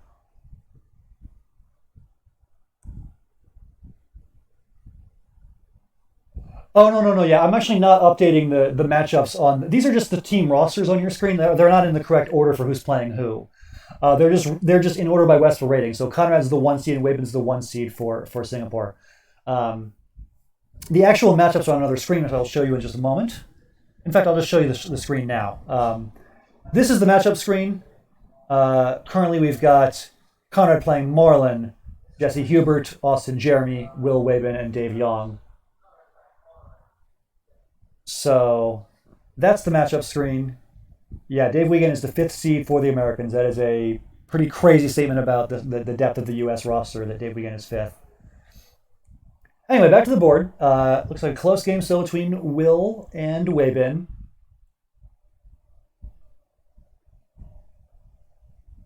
Benji with the flex in the chat saying he dropped out so that Dave Wiegand could play.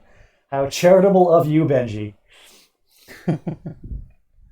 That's right. Dave is actually the 6th ranked player among all the U.S. players who attempted to play this tournament. So Pellets comes down, and that's going to give Will a 1 bingo lead. And it looks like Weibin needs the R for Auberges. Doesn't look like he has anything that's going to play here, so tough spot.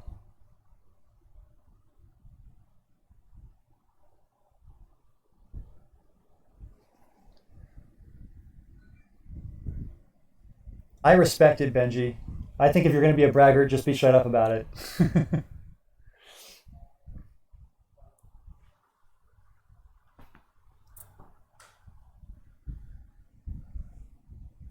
So for Weibin in this situation, it's a tough rack. I'm not sure what you do with A, B, E, E, G, S, U.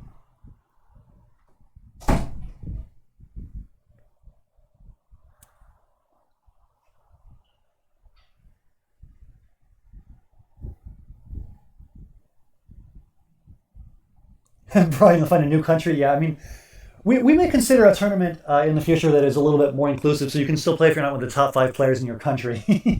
I know there are a lot of players, including you, including players like Ricky for Singapore, who wanted to play this event and were just barely outside the top 5. Perhaps our next tournament could be a little bit more inclusive. We'll look into some options there. A Scrabble bubble. I am all about that. We have noticed that a lot of sports leagues, including the NBA, WNBA, are doing quite well with putting their players in a bubble and not letting them get the virus. Other sports are not doing so well, let's say. So bubbles are the way to go. Yeah, states against states, regions. I mean, we could do a worldwide tournament, but have like different portions of countries, like have the east half of America, the west half of America, east of Australia, west of Australia. I don't know, split up the UK into different sub countries within the UK. I don't know. There's ways to do it. We can think about it. We've been taking a long think here, and yeah, that's a good point, Edward. I guess all the good players in Australia are on the East Coast, huh? A lot of talent in Melbourne and Sydney, right?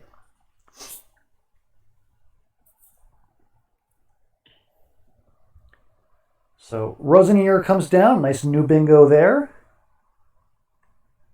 And that's going to be a 66 pointer for Will, and he's going to be pretty comfortably ahead now. So Will is in mighty good shape here.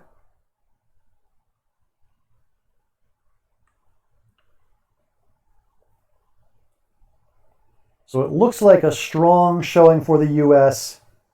in this round. Conrad was beating Marlin. Looks like they're still playing, but he's definitely in good shape.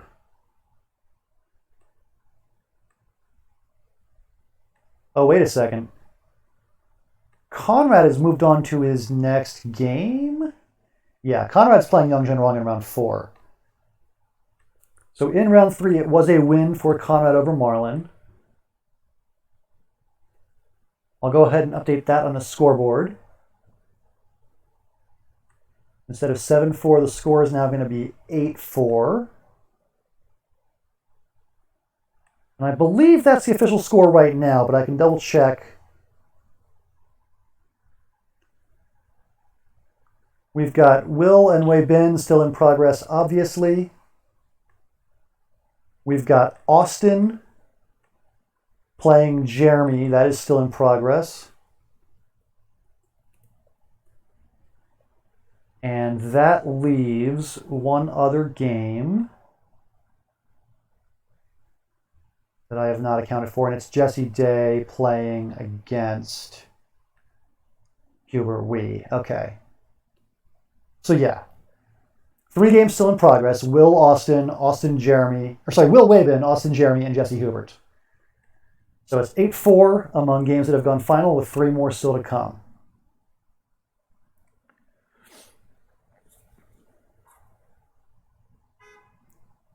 It looks like the further along we get in this match, the more players get bogged down by Jesse Day's lateness. That's kind of the way tournaments work when Jesse Day is in them.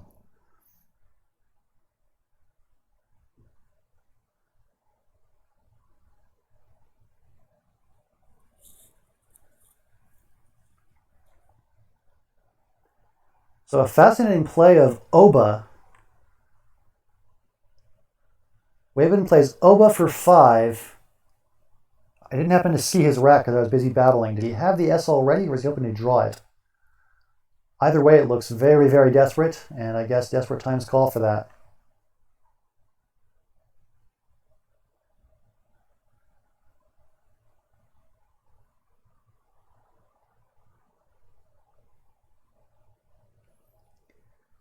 So for Will, I don't think there's a great way to block. I mean, you could play, I guess anti-fat is interesting. 24, and it does block some S plays, but certainly not all of them, obviously. Maybe Fiat is the better block. And it keeps AENT also. I don't know. Ooh, Brian suggesting safe. I like that a lot. That blocks way better. Keeps ANTT, which should be fine. You can play through that no problem. Yeah, safe is a nice play. I like that a lot.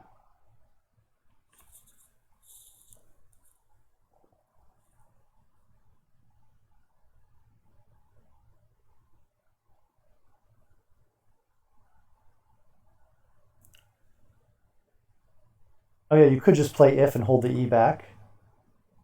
There's only 3 more E's unseen, which I guess is a normal number.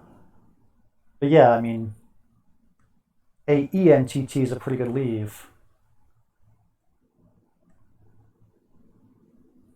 Really, at this score, you're fine as long as you dodge crazy disaster scenarios. And just keeping that extra vowel helps avoid the disasters. I don't know.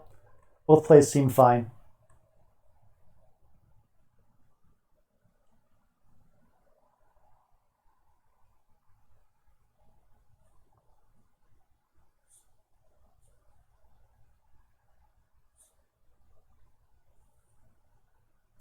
Will taking his time, though, that's for sure. Just want to avoid a crazy scenario where Weibin bingos for 100 some. Does choose Fiat, and that's, I don't know. Not going to block everything, that's for sure. Something like Wads still plays for 50. So, definitely, Weibin can cash the setup at least a little bit, but not with a bingo. He's going to go for the bingo, though. And I'm thinking maybe just Teeny Eye at this point can score well, blow up the rack, and block a lot of bingos. Seems pretty reasonable. So Will in pretty good shape here. We may want to consider moseying to another game. Let's see what's going on with the others. Looks like Hubert is still playing against Jesse. Okay, and Jesse's got a little bit of a lead here, 413, 370.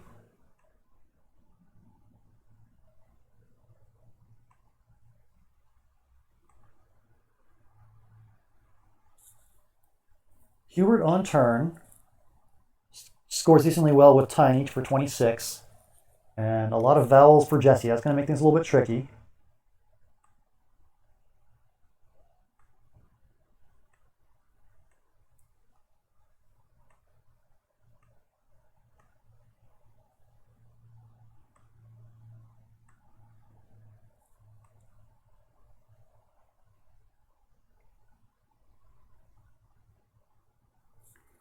Yeah, given the unseen tiles, it's going to be tough for Hubert. That's a good point by Ricky.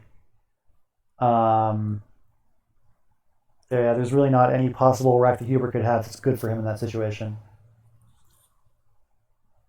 Ah, Cedric in the chat. Hi, Cedric.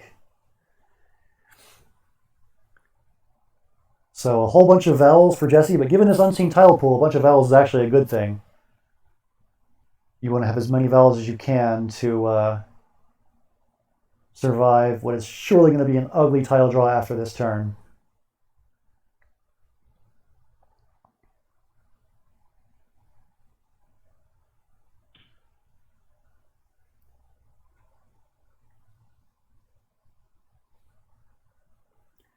So Jesse plays Moe, M-O-E. And there's a whole bunch of garbage for Hubert. Oh, wow. Jesse drew a bingo rack. What do you know? Elstrel, Olestra. Don't think those play, but still.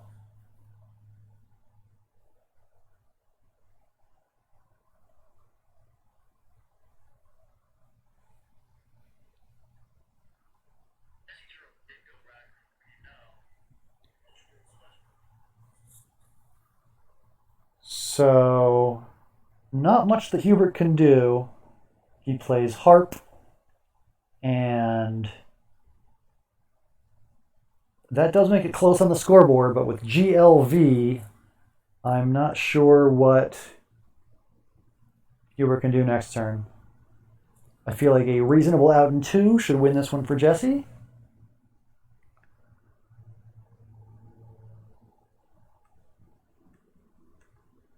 Just like rate would keep LOS.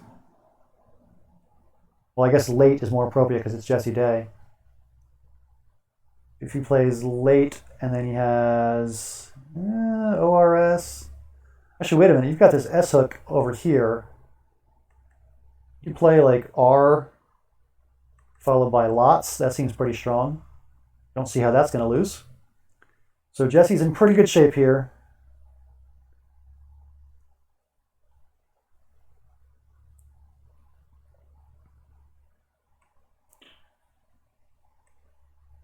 Still waiting on other results to trickle in. It looks like Austin is still playing with Jeremy.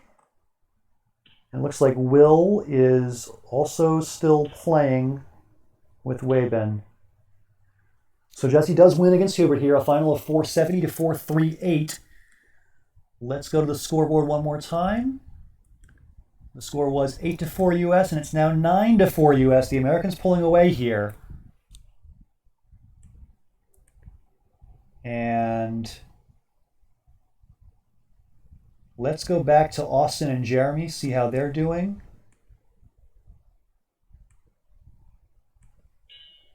Okay, we got a lead here for the Singaporeans. Jeremy up by 70. But Austin's got a blank. Oh, he plays undefaced. Is that a word? I'm not so sure. That seems challenge-worthy. It is good, though.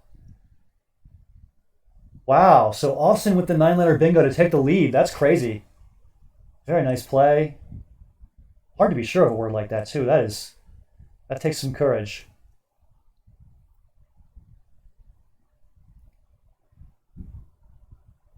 And he's drawn the other blank, that's right. He almost has daiquiri with the 3 eyes. Doesn't fit, though.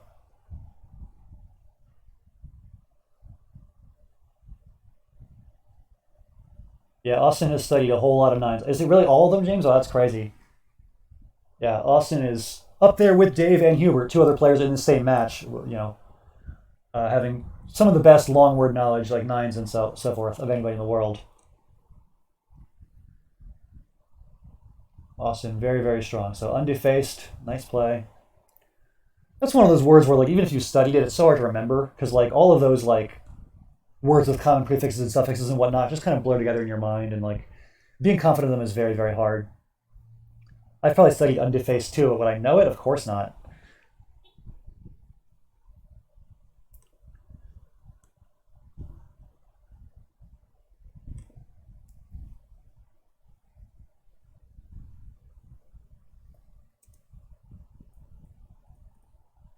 So we saw Jesse beat Hubert, and we are waiting on Will to finish his game with Weibin, and this one between Austin and Jeremy.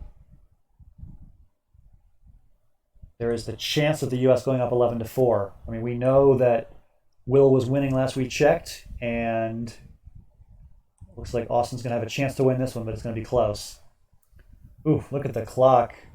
Austin with 7 minutes, Jeremy with 40 seconds.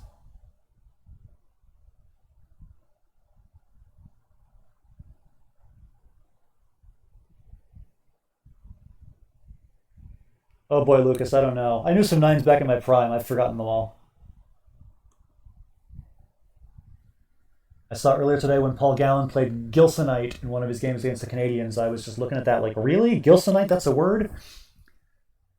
Back in my day, I would have been like, yeah, top 2,000, high probability, that's easy.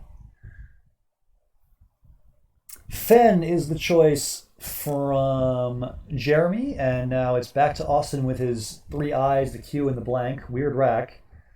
Down by 14.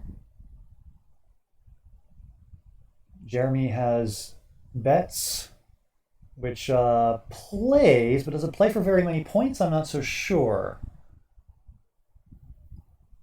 This is going to be interesting. Oh, Edward pointing out beefs. Yeah, that's going to score pretty nicely. Is there anything Austin can do to score with his rack? I'm just kind of seeing your run-of-the-mill, like, 28-point Q plays for the most part, you know, things like Queena. Nothing much better than that I can tell.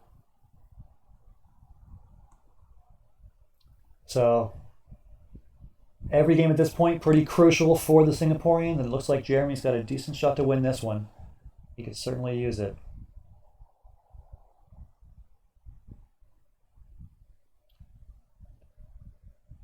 Let's point out that Qua for 40 is an option. Qua for 40, you say? Oh, Qua for 40 here. Yes, yes. Okay. You could even play Quare if you want to keep I.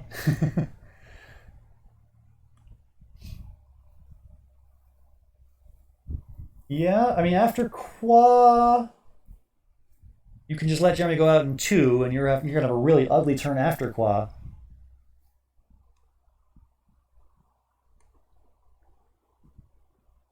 Jeremy's got 12 seconds, so whatever Austin chooses, he's going to see a very, very quick response. So Qua would be 40. It would put him ahead by 26. Beefs would be 33. It would be Jeremy by 7. And then you'd have Austin with IIIR down by 7 points. That's going to be tough. That's going to be tough.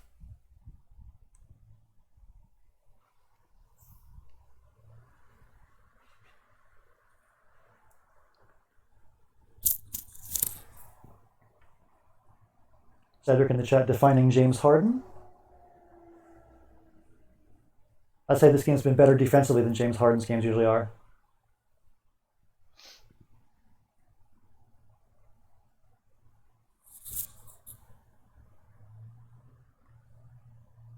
Yes, that was a sports joke. Thank you, Scott. Thank you for pointing that out.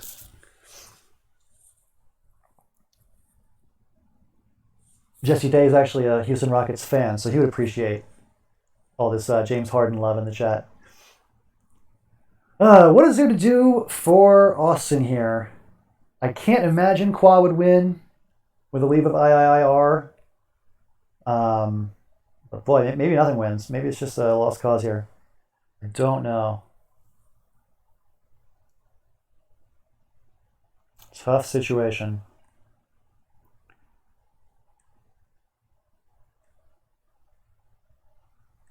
Looks like the game has gone final between Will and Wabin, and that was a win for Will.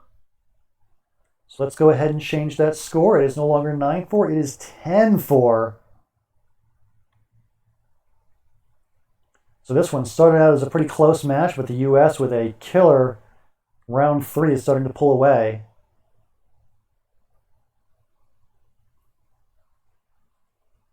In fact, if Austin were to win this game, it would be a clean 5-0 sweep for the Americans, but looks like Jeremy can salvage a win here.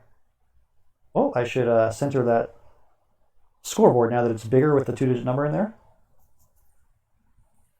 That looks better. Does Quare win? I can't imagine that... Wait, you think that Qua or Quare wins? You're going to score 40 keeping 3 eyes?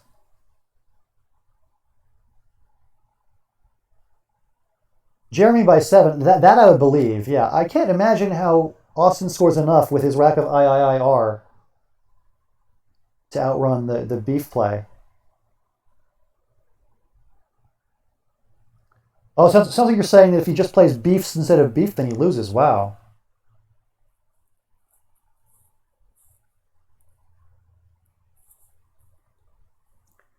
There must be an out in 2 here, you say. I don't know. That's hard with the 3 eyes. I was just looking at, plays like Queena that keep IIR. That doesn't seem to be working in any way, shape, or form. What else can you do here? It's not easy. So he does choose Qua. Jeremy's got to play fast.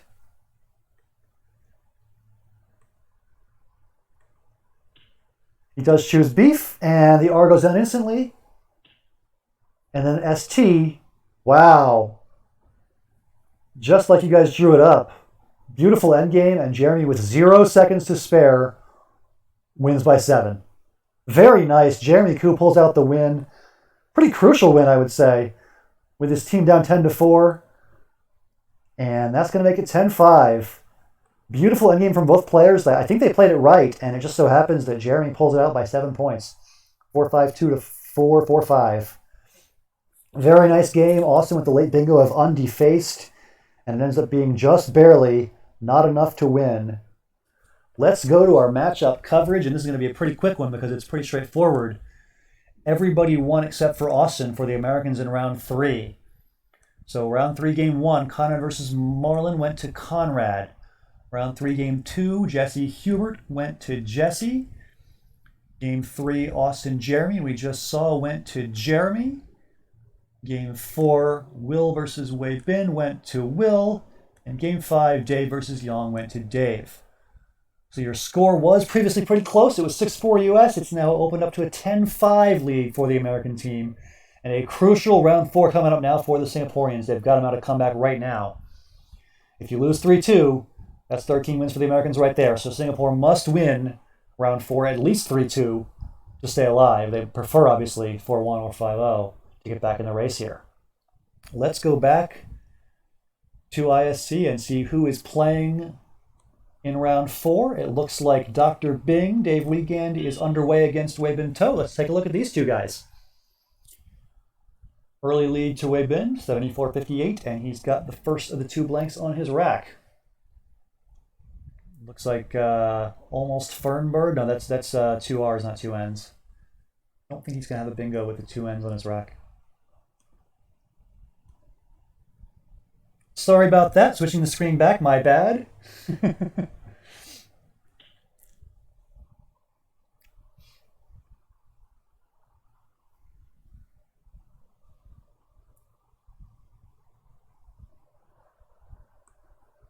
So we are just getting underway with round number 4. I think a lot of the delays caused by Jesse Day's lateness have started to even out, as a lot of players have been kept waiting now. So we're going to be more or less in sync as we head to the final couple of rounds. So we've got Wei Bin playing Dave. We'll take a quick look at the other pairings for round 4.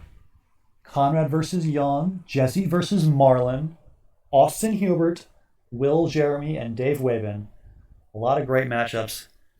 Hubert's asking why John Rong is always 1 game ahead. I think it's because he wasn't involved in the Jesse Day lateness, and basically anybody who's played Jesse or played somebody else who has played Jesse has been delayed, and you see that Young kind of dodge all that because he plays Jesse last. I think that's why he's ahead of everybody.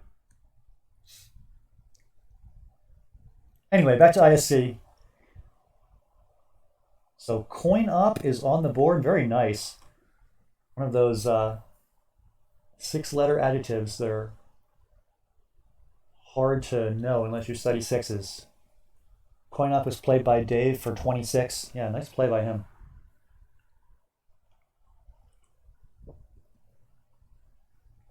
All right, what have we got here for Wei Bin? There's got to be something.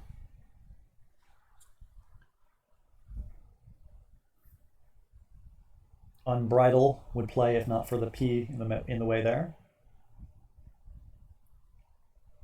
BDILNU blank. Unblind and unbuild are both words. Okay. Oh, and inbuild. There you go. Inbuild plays for Wei Bin, 72. And there's the other blank to Dave. So Wei Bin takes a 1 bingo lead, but Dave can bingo back pretty soon. I'm not sure if he has anything on his rack right now that plays. No O or a T for pig boats. Seeing lots of creative phonies in the chat.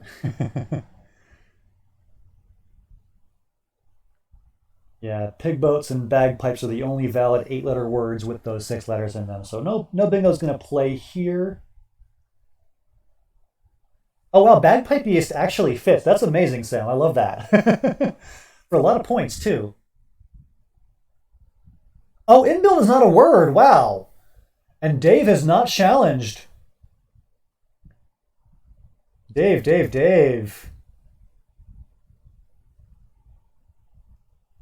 He's gone a while. If he hasn't challenged yet, he's probably not gonna.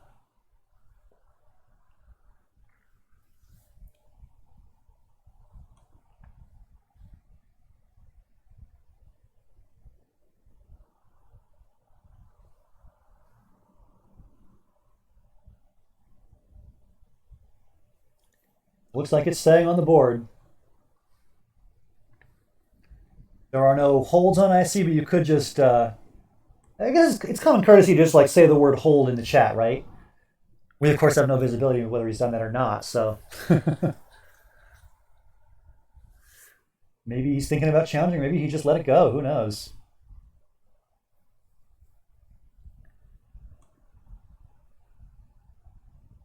it's an interesting situation because you might want to wait before challenging and see if you can bingo through the letters in build.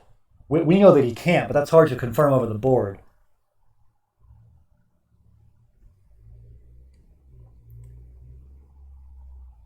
I'm just getting word from Conrad that he has already finished his game in round 4. Oh, Conrad and Jean Roland already played, and Conrad won.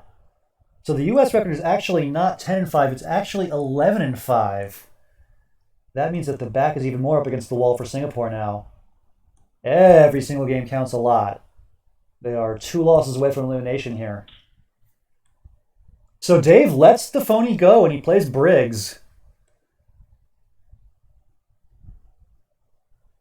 Ooh, streamer battle, says Will. It is Will against Jeremy.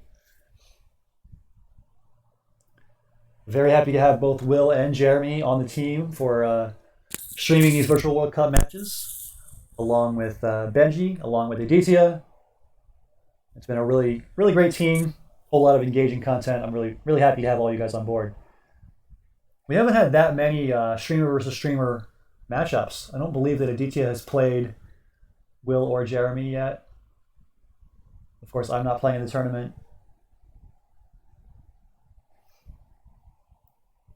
So we might have to check in on that streamer action at some point since it's a rare occasion. But let's just stick with Weibin and Dave for a little bit longer. Dave does have an interesting bingo looking rack at the moment.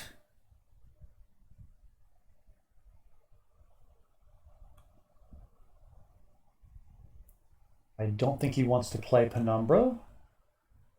It's the first bingo I saw, but it is incredibly risky. There's probably something better than that.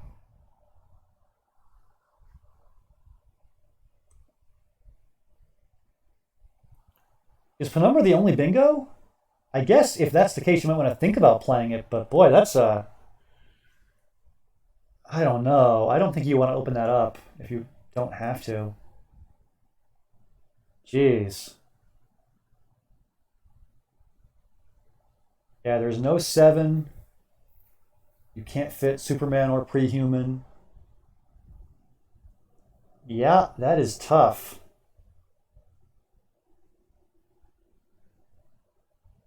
Very tough situation. I'm just checking for any other bingos we're missing.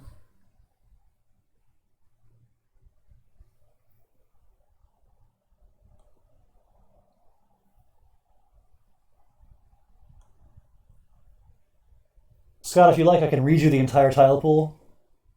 After Q, it's RRRSSSTTTTUUWWXY. Are you happy? Was that great for you? I'm hoping I can be helpful.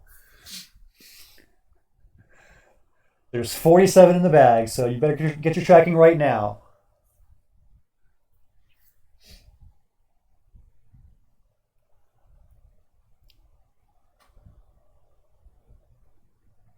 Yeah, I don't think Penumbra.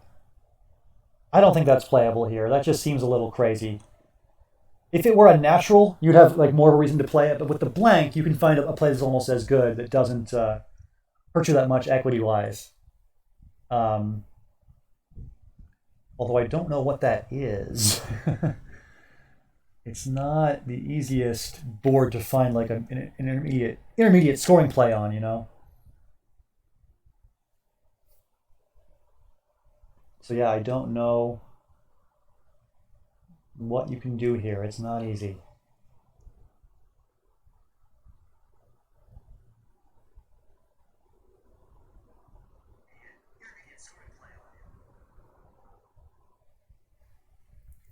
Sam says amp maybe. Oh, amp underneath in build. That would score decently. That's 24. Keeping run blank. And you can hope to draw something from that E next turn if you're lucky. Yeah, I mean, you're down by 90. Amp puts you within striking distance a little bit. But certainly advantage Weibin so far in this one.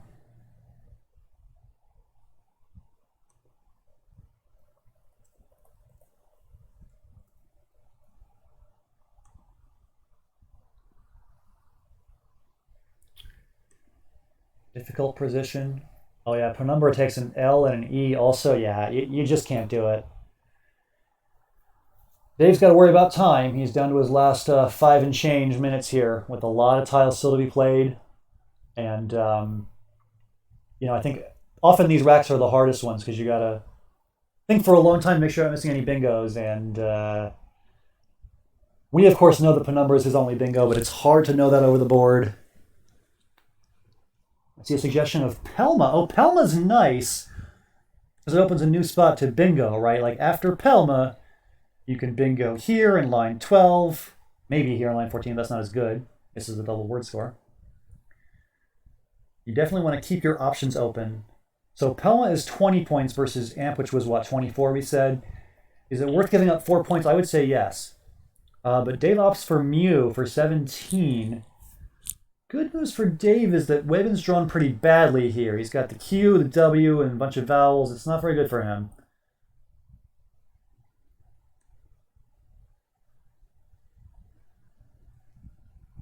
Of course, Dave can hit 9s. That's a good point. Dave can always hit 9s. He is one of the best ever at that.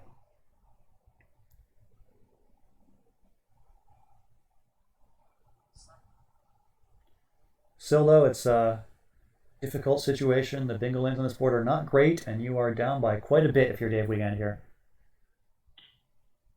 Looks like Austin's going to exchange. He exchanged 5, so he probably kept ET. And now Dave's got himself a bingo rack, that's for sure. AANPRS blank. He's probably got some options that are pretty strong here. I'm not seeing anything from the E that hits the triple. And there is nothing.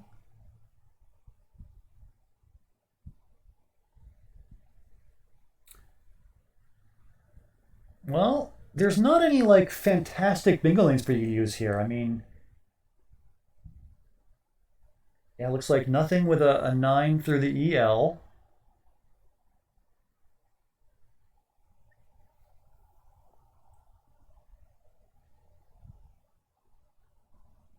Oh, through the ED, there's the amazing anagram pair of ampersand and man spread. But yeah, those don't play either.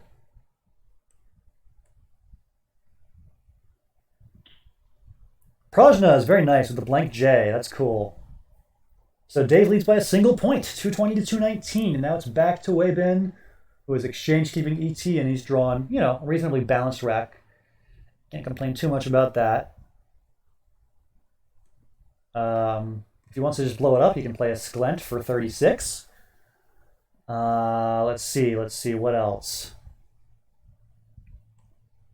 I don't see a great... Oh, he could play TSK, which is the tournament statistics kit that Weibin himself invented. I'm sure he sees that play.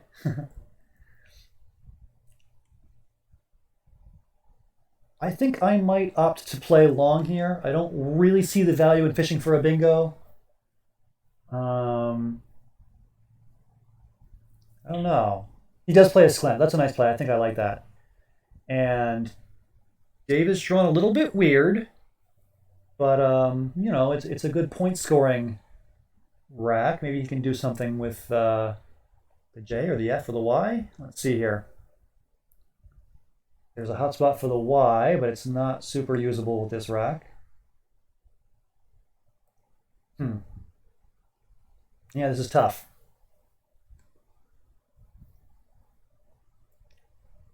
One more G for Jig Jig. That would be amazing. Can you fish for like Jigajog or Jikajog or something? Knightify, very nice. Good way to play through the awkward rack and score 34 for Dave. We've again got a 1-point game. Now it's 1 point in Weibin's favor instead of 1 point in Dave's favor. Back to Weibin, who's got a little bit of an awkward rack. Neither player has drawn anything that plays at 15A, despite several turns going by. Yeah, Weibin played G's 3 turns ago, so there's been 5 chances to hit that spot and nobody's hit it. Seems like a 39 or 42 point play waiting to happen. Weibin chooses 2 for 23. And there's the spot. Okay, so Dave hits the Z spot with G is for 60. And now Dave takes the lead. He's ahead by 36. I don't know. Oh, Santours is a word. Okay, so Wabin does bingo, and now Dave draws that Q that Wabin exchanged. It looks like the Q is still not great. I don't think you're happy to draw that Q if you're Dave.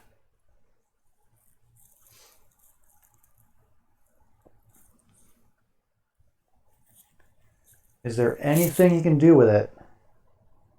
Anything at all? Exchanging it is an option still. 14 in the bag, but you're going to lose a tempo and you're already down 30. Oh, Kibla is a word. Thank you, Sam. Yeah, Kibla is better than exchanging. Okay.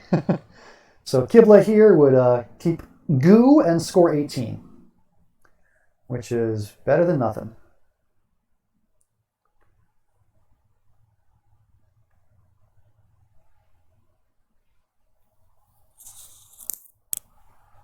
Yeah, those Q with no U words, not always the easiest to find, but Dave does find it. And, ooh, another awkward rack, this time for Wei Bin, but he has the X-Bomb. Oxa for 55, and that's going to make things real tough for Dave. Dave with a rack of Drugish through an S, but there's no S. Girlhood through an L, but there's no L.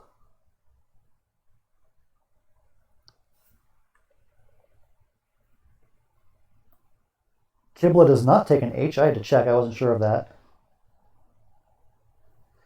Yes, Dave once played Umbakanga to beat me and win a tournament. It was the final round, and I was ahead by a bingo, and he plays Umbakanga, ending in the A as a natural for like 95 or something. It was the worst moment of my life.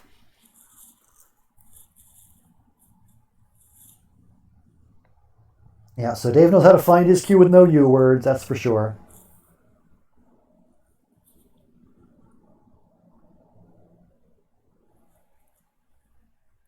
Dave pretty low on time as well. So it looks like Wabin's in pretty good shape here. He should win this one.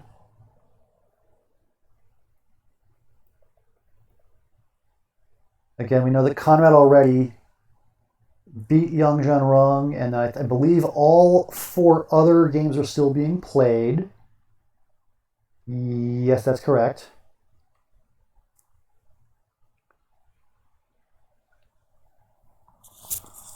So Dave plays the H for 28, and it's more vowel-heavy stuff for Wabin.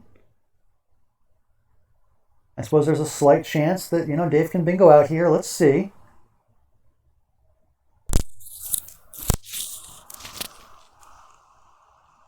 Great, let's just all chat about games that I've lost. That's really the point here. I really appreciate that, guys.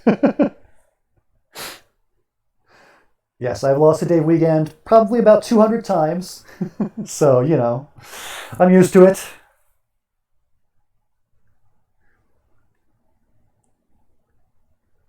Let's see. So, AAEEIIM for Wabin.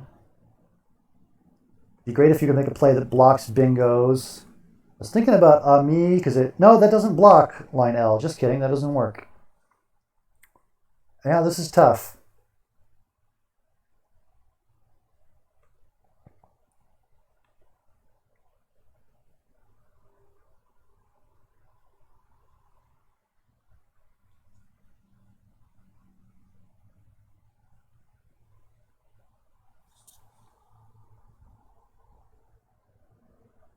Ooh, Sam points out that orgy, you can fit the G here, and so like a word starting with a G would play. So like Gautier and orgy would work. Yeah, yeah. Also, words starting with a T can play thanks to ST. Well, also because they play here and they play here. Lots of options.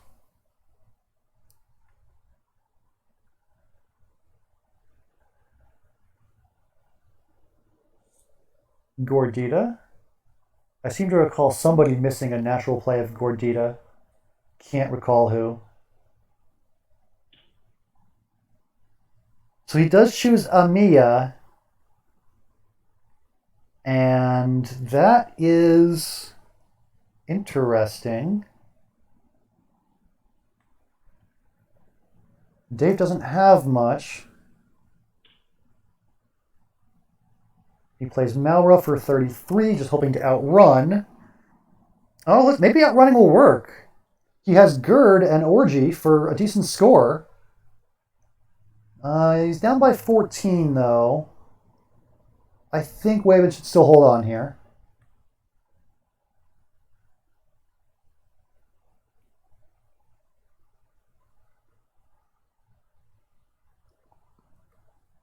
So it looks like Wavins in good shape if he just makes a, valid play. I can't imagine Dave having enough to outrun and win this game, but we'll see.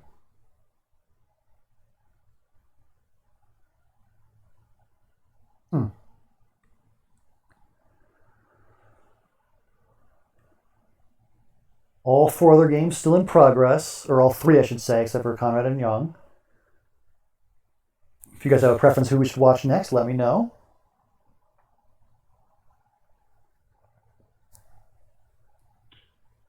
Oh, very nice. C is a very high-scoring play, 26. And it also blocks the Gerd play. So yeah, just grid for 15 is all Dave gets, and that's not going to be enough. So Webben holds on and wins by 17, 433 to 416. Count the win for Singapore, a much-needed one. They are closing the gap a little bit from 11-5 now to 11-6. Let's hop around, see who else is playing. We've got Will Anderson playing Jeremy Koo. A small lead for Jeremy. We've got Jesse Day playing Marlon Prudencio. A pretty decent lead for Jesse in that one. And then I believe it'll be Austin and Hubert. And Austin leads there. So the U.S. another couple of leads here. If the U.S. can win those 2 games, they're in pretty good shape to put this one away.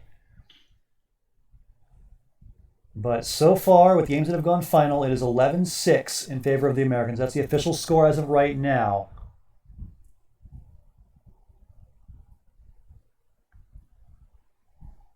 Let's stick with this one for now, as Austin leads Hubert by a bit.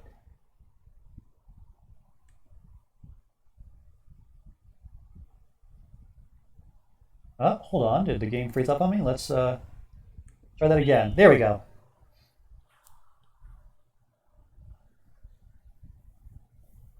So it's Austin holding Meltier.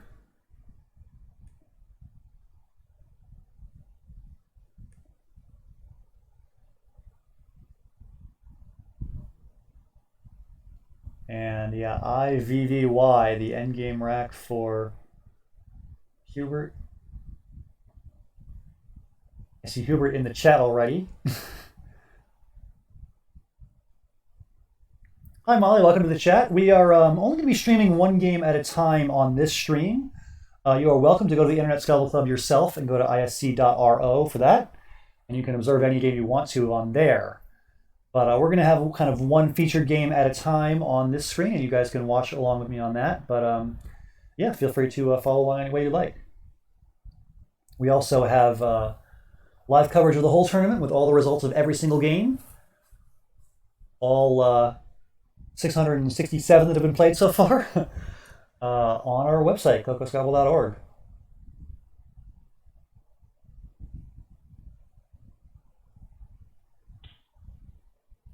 Yeah, Hubert, I guess it's okay for you to join at this point since this one is pretty much over. And you already know your opponent's rack because it's an empty bag situation.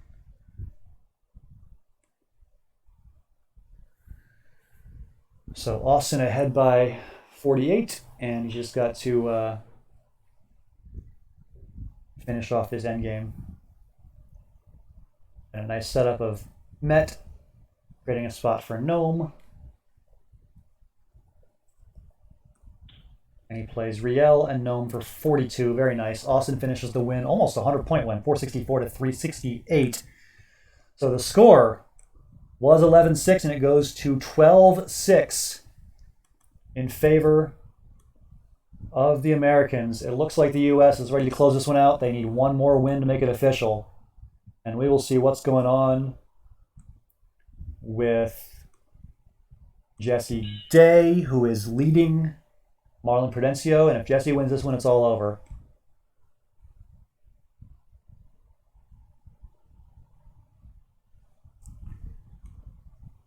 So it's looking rough right now for Singapore. They need to come back here and need to run the table in the 6 games after that.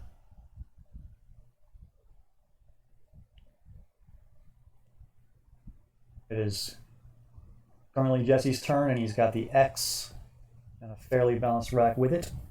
He looks likely to have a decent scoring and balancing option. You could play Axe here, score well, balance well, and block bingos from the B and the E. That's not bad.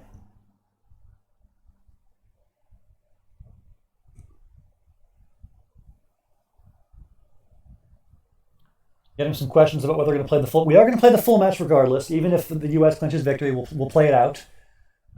We like to have complete stats and complete scores for the individual standings, and just for a lot of reasons, it's good to have the complete match played. But certainly wasn't expecting this outcome with the U.S. jumping out to such a big lead.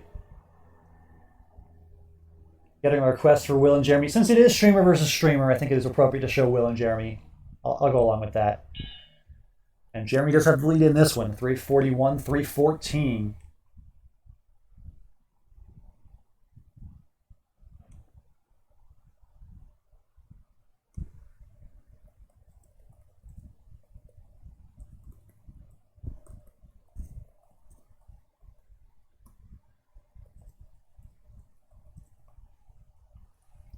So it's Will on turn. He is going to bingo.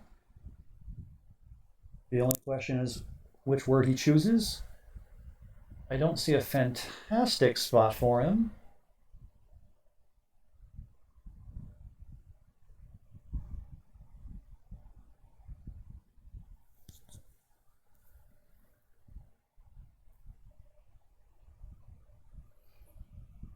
Don't think there's anything from the Y. Don't love the idea of opening this this triple with ing. Like, you don't really want to do that if you can avoid it. Oh, let's see. Is there anything? Maybe just agonist. That avoids opening the triple.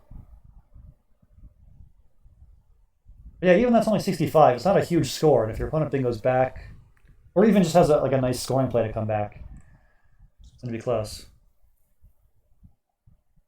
Oh, you can play Agonized into the Z and keep your blank. That is very intriguing. Nope, not there. Sorry about that. Oh, so that's less intriguing because it opens a triple. Probably don't want to do that.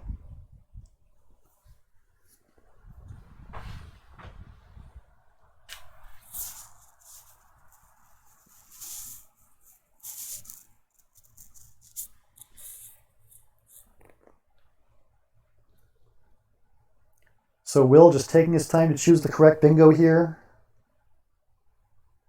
Doesn't want to make a play that backfires.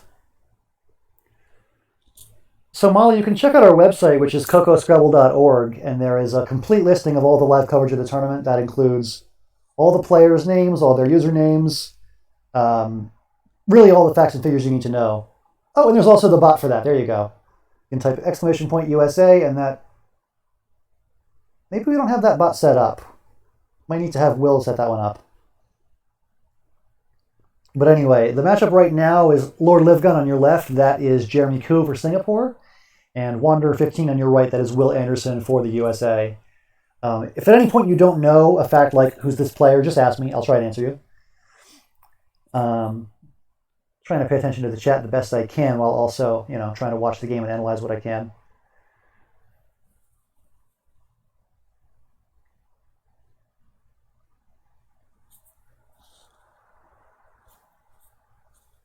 So for Will, you just want to find a way to bingo and not give back any massive counterplays, be they bingos or otherwise. I would be a little bit worried about Agonist just because you could possibly get hit by something here that scores a lot, right? Like I'm not sure what. Maybe it's fine. He does choose agonist. That puts him ahead by 38. And an interesting rack for Jeremy, including QU. Yeah, this is not bad. He can maybe make something happen here. You play Clan, keeping your QU, scoring 29. You could use the QU, play Quat for 36.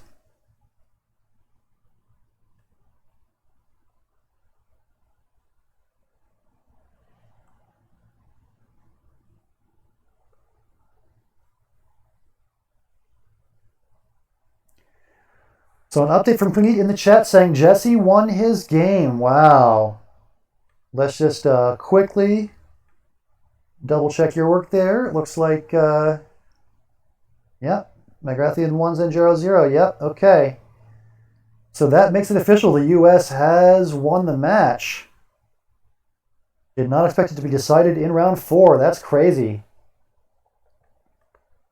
I will go ahead and update that scoreboard, make it official. The U.S. has win number 13 and a 13-6 lead over the Singaporeans. You know, the U.S. looked pretty vulnerable going into this match. They lost last week to Ireland. They looked like, you know, they were beatable, and Singapore, one of the best teams in the tournament, with a good chance to beat them, but the U.S. just brings its A game here and wins 13 to the first 19.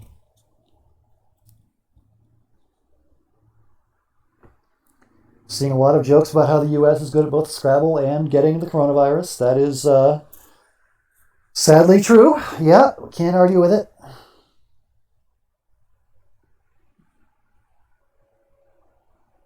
Pretty sure that Conrad mentioned he's been tested and doesn't have it, so at least for Conrad specifically, good at Scrabble, bad at getting COVID. That's good news.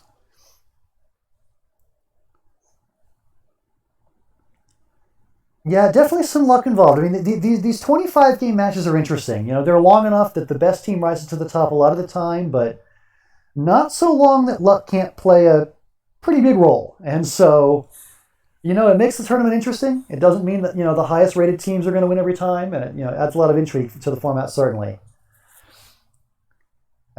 James in the chat, you are correct. USA Pakistan next week is going to be a great matchup. I can't wait for that one. Let's take a quick look at the bracket. I don't have time to update this on the spot, but it will say U.S. over Singapore in that bottom right corner of your screen. So it will be the U.S. against Pakistan in the semifinals next weekend, and it will be Canada facing the winner of India versus Australia. And that match between India and Australia is coming up in about 2.5 hours. That'll be 11 p.m. my local time here in the U.S., and I think that's 6 a.m. GMT. So yeah, definitely a great matchup coming up with Australia and India. India finishing first in Group A. Australia the runner-up in Group B back in pool play. Australia 2-1, losing only to Pakistan. India 2-1, losing only to the UK, I believe. So two very strong teams in that final matchup of the night. That'll be streamed by Jeremy Koo, who is going directly from playing his match to streaming the next one. A busy day for Jeremy. Anyway, back to ISC. We are playing out the string here as Will plays Jerry, and we got a close game between those two. For Will, he's got 3 E's, looking to play through those and find a way to go out in 2.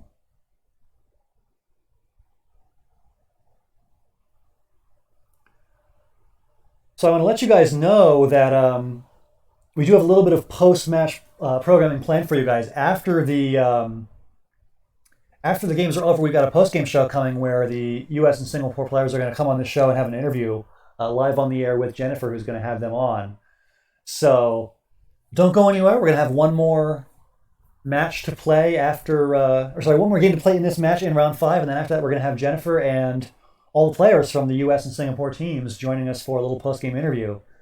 I was originally planning to play out the entire round 5 and have the post-game show after all the games are over, but given the lopsided nature of this match and the fact that it's already been decided, we might just hop over to the post-game show early. we'll see whether I think maybe Conrad and Yang Zhenrong and a couple others were pretty far ahead of the rest of the field. We'll see if they want to come on the post game show early. But in any event, just letting you know that even with the match already decided in the U.S.'s favor, there is still more programming to come. Don't go anywhere.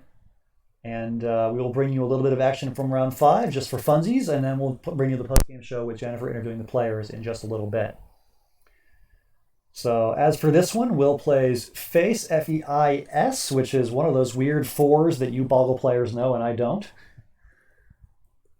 It is, of course, good. Will knows his stuff, and after a 21-point play of Fag from Jeremy, it's going to be 421, 411, and Will's just got to play out with his TEE, which should be not very difficult.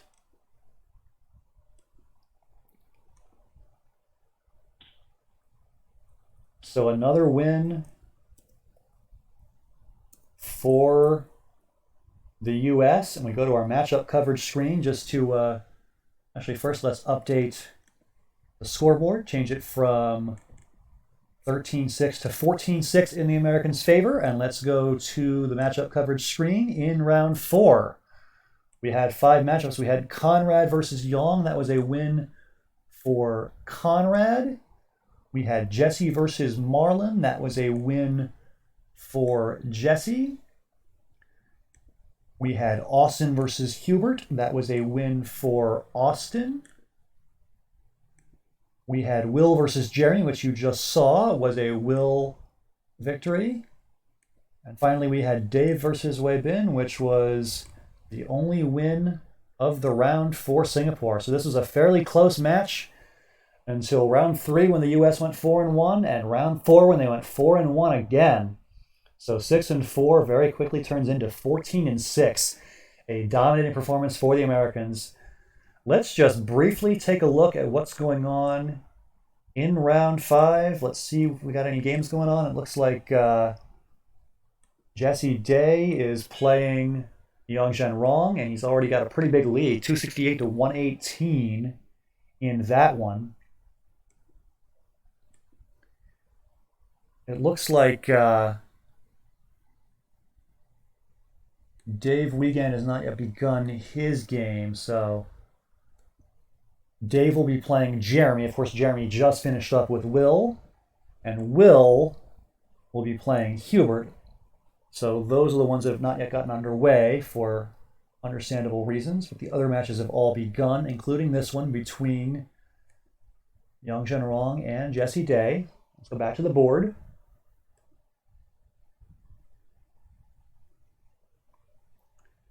Looks like we got a vote for Jeremy versus Dave. I would be happy to show you that one once we get word that they've begun playing. They currently have not.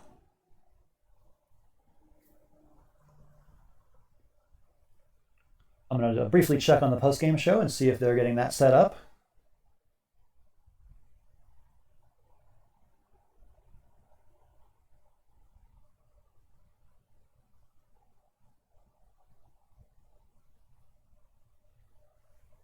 But for now, we're going to watch Jesse and Yang Zhenrong.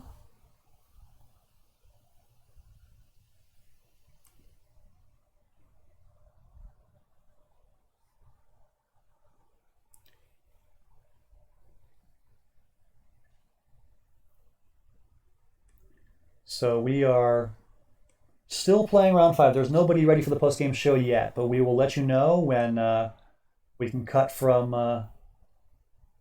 the games to the post-game. Bar Women. I just realized that Bar Women was on the board. It is pretty sexist. Bar man is a word, bar woman is not. But yeah, it's just not in the dictionary. What are you going to do?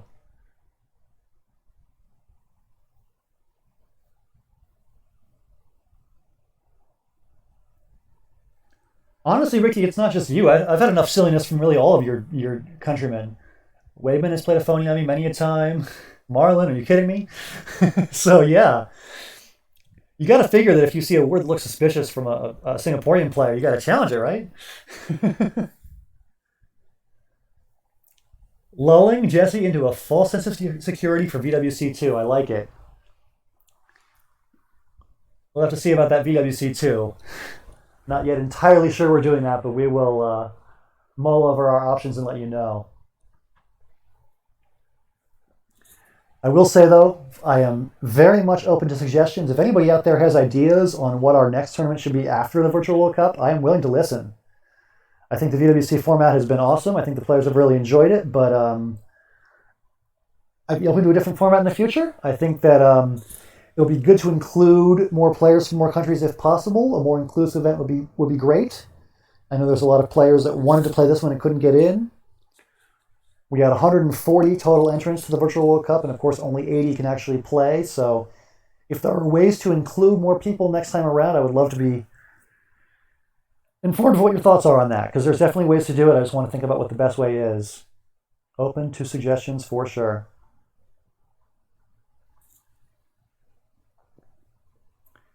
But yeah, this has been a really fun format. I think a lot of teams have really enjoyed having the national camaraderie. I think a lot of top players have really enjoyed getting a chance to play for their country's pride. These top countries like the U.S., Singapore, Canada have really enjoyed getting to fight for these bragging rights. There is no prize money on the line in this World Cup, but a whole lot of national pride to be played for. That's for sure. Ooh, Vanitha says World Top 50. That is interesting. We have to see how many of those top 50 say yes to actually playing. But yeah, I'd be open to all sorts of suggestions. Yeah, 2 divisions is one way to do it. I don't know. Lots of options, lots of things to think about. It's crazy because at least here in the U.S. there is no assurance that we're going to be back to playing live Scrabble anytime soon. At the Cons Coalition, we've already canceled all of our in-person tournaments for 2020. We will reevaluate 2021 when we can. But for now, I mean, it's online play is all we got for the foreseeable future. So we are definitely in the market for more tournament ideas that can keep us occupied in the winter months, or the fall months anyway.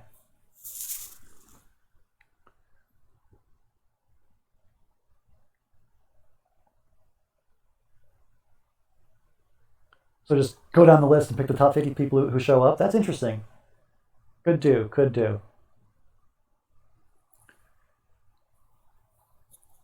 So there is a game being played, I suppose, with Jesse pretty comfortably ahead of Yang Jun Rong right now. We can skip around a little bit.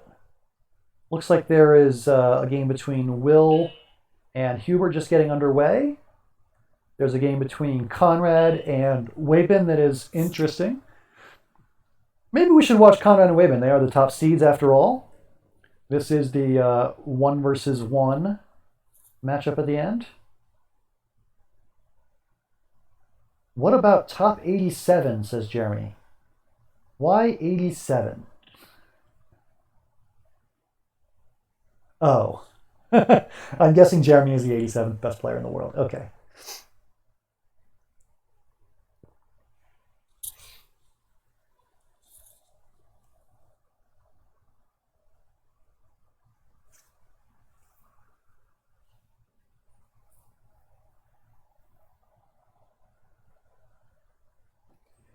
Yeah, I agree with you, James, that really any format that works well for streaming is what we want to do.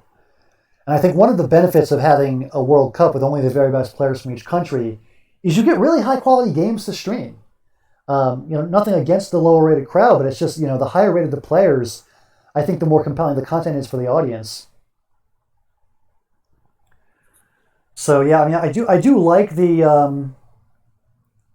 exclusivity of this event in a way.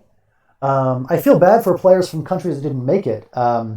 Sri Lanka had a full team of 5 players, but just missed the cut in terms of rating. Hong Kong had a good chance to field a team. We had at least one really good player from Bahrain. There were a lot of countries that wanted to play and just didn't get a chance to. So, and of course Venezuela. I'm sorry, no offense to Cesar, Venezuela, of course. So yeah, it would be great to have a way to include more people from more places all over the world in the next tournament. We will definitely think it over and definitely take advice from anybody who wants to offer it. A team of V countries. You get Vietnam, Venezuela, Vanuatu. There's probably some scholars from Vanuatu, right? And yeah, there's definitely the whole rest of world option. We were strongly considering doing a rest of world team in this event, but once we got 16 countries, I think the Philippines and Ghana showed up at the last minute. We didn't need to do rest of world anymore.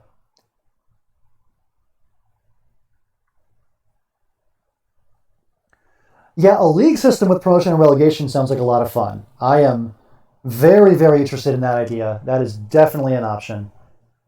And having the relegation mechanism in play makes it so that everybody's got something to play for, right? Even if you're in last place, you want to fight to get out of last place so you're not relegated. That could be cool.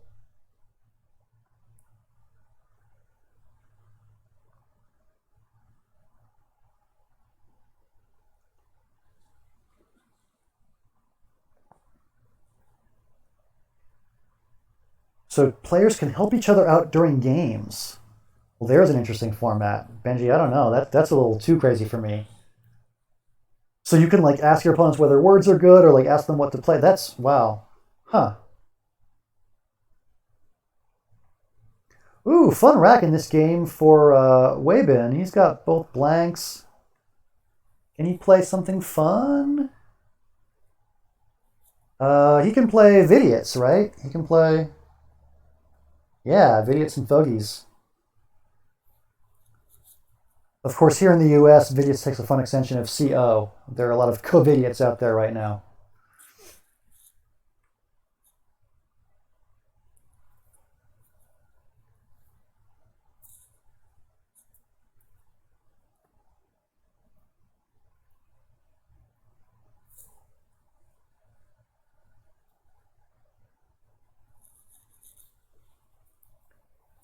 So for Weibin, I don't see much else besides Vidiots.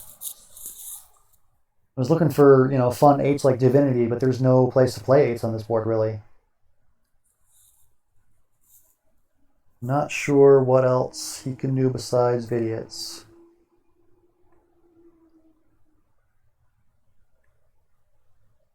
Looks like Jesse Day is wrapping up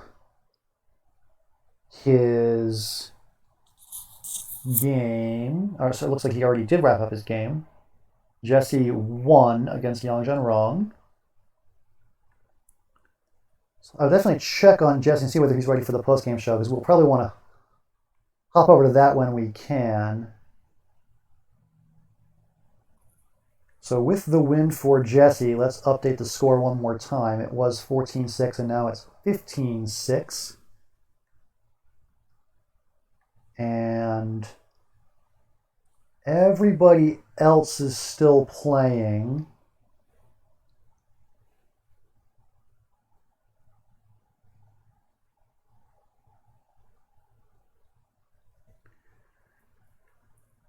So we still got a score of 15-6. With Conrad in pretty good position here. Although assuming Weibin bingos, it's going to be a little bit closer.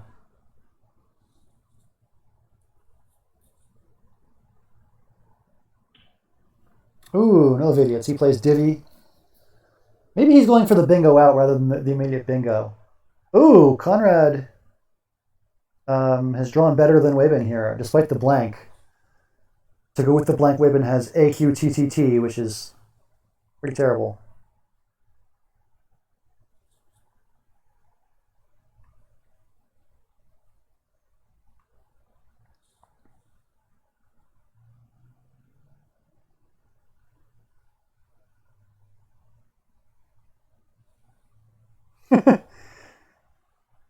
Getting a message from Jennifer that says, "How the heck did Jesse come late and then finish before everyone else?" I think that's an effect of the fact that Jesse's lateness had a ripple effect on everybody else. And in the end, it was all the players who had to play against him earlier that were delayed later.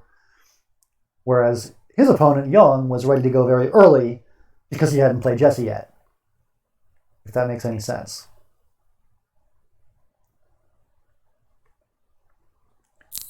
So if you're just joining us, Jesse is making a road trip across the U.S. from Boston to Houston. He stopped at a hotel in Nashville, Tennessee to get online and play this match, and the internet failed at his hotel in Nashville. So he was having like a 10 or 15 minute delay getting the internet going at his hotel, and he finally got online just in time to play his game with Weibin. So, crazy day for Jesse, but what day isn't when you're Jesse? Why is Jesse road tripping? Don't know. Gotta ask him that.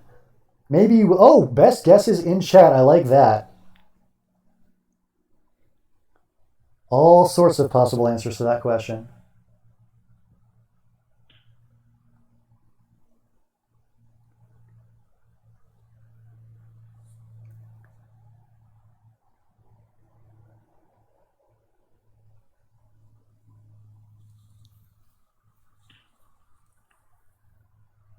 So it looks like this one will end with a nice win for Conrad. 419 to 332, your final. And the score goes from 15-6 USA to 16-6. Did not expect such a lopsided result with two strong teams like this, but the US just really brought their A game. 16-6, pretty impressive. So we've already got a win for Conrad and a win for Jesse.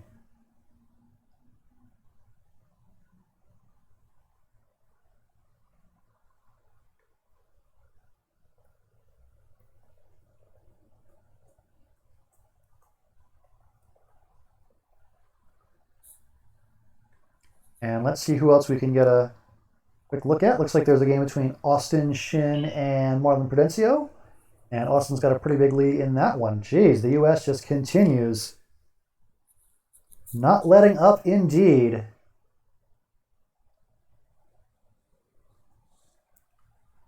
Nice reference to the Simpsons meme. Stop, stop, they're already dead. Oh boy. 16-6 with 3 matches still to go. So Austin is playing Marlon and he leads. Will is losing to Hubert. And Dr. Bing, Dave Wiegand, is losing to Jeremy. So we could see a couple of Singapore wins here. Let's go back to the first one I was watching with Austin and Marlon. So if Singapore pulls out those two that they're currently leading, it could be a 17-8 final, a little bit more respectable, but still a win for the U.S. either way. And the U.S. will advance to take on Pakistan in the semifinals next week. Should be a great matchup. U.S., the best overall team based on WESPA rating of their players. Pakistan, though, 4-0 in the tournament. Undefeated. Despite a strong schedule, they've beaten South Africa, they've beaten Nigeria, they've beaten Australia, and now they've beaten Malaysia as well. A 14-11 final this morning.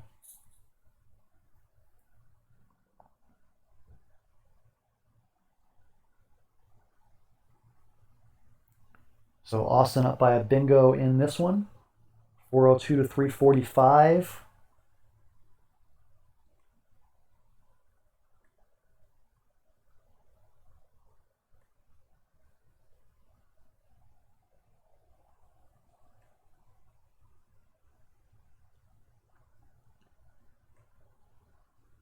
Looks like a pretty tough position for Marlon. 8 in the bag, and not a lot of ways to open the board for a bingo for yourself.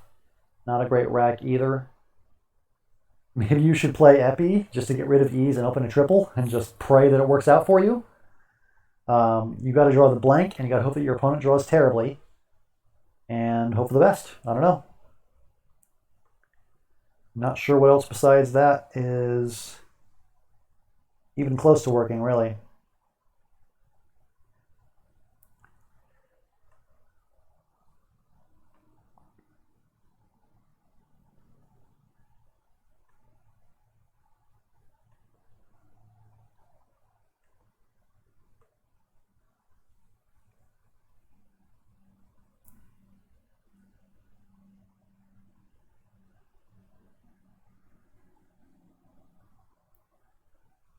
Sorry for the radio silence. Just checking whether we are ready with the post-game show. I think we should be soon. I believe that Conrad and Weibin are going to be rolling in, along with maybe a few others after that. We'll let you know about that. But for now, let's just stick with Austin and Marlon.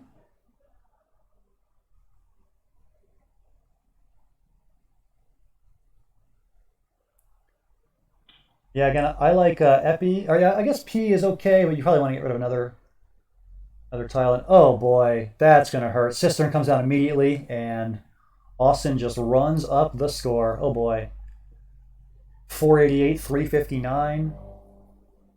Austin takes a big lead.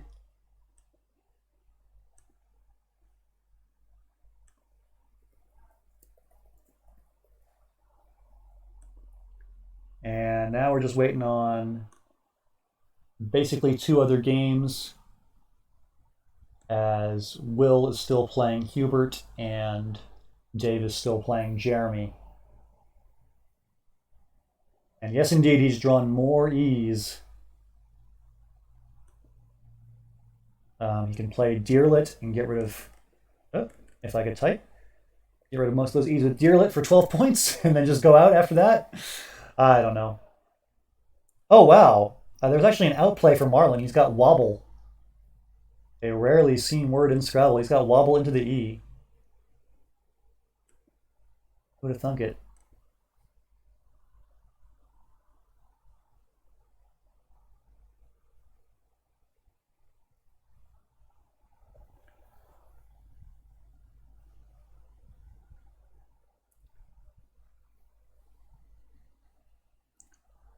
So it looks like we got a post-game show starting to form as Conrad and Wayman have already joined Jennifer in the chat. I'll let you guys decide. If you'd rather watch the rest of the games, we can do that. If you'd rather go over to the post-game show with Jennifer interviewing Conrad and Wayman, we can do that as well. Take your pick in the chat. Let me know what you guys want to do. One vote for post-game show. All right, that sounds good to me. Hold on, getting word from Jennifer about something. Oh, a fan for Watch the Games. Okay, okay.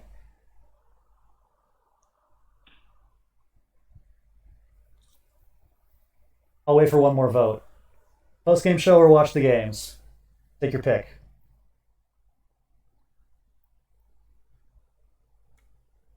Another vote for games. All right, we'll keep watching games.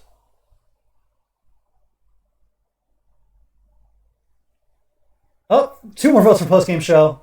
All right, let's do post game show.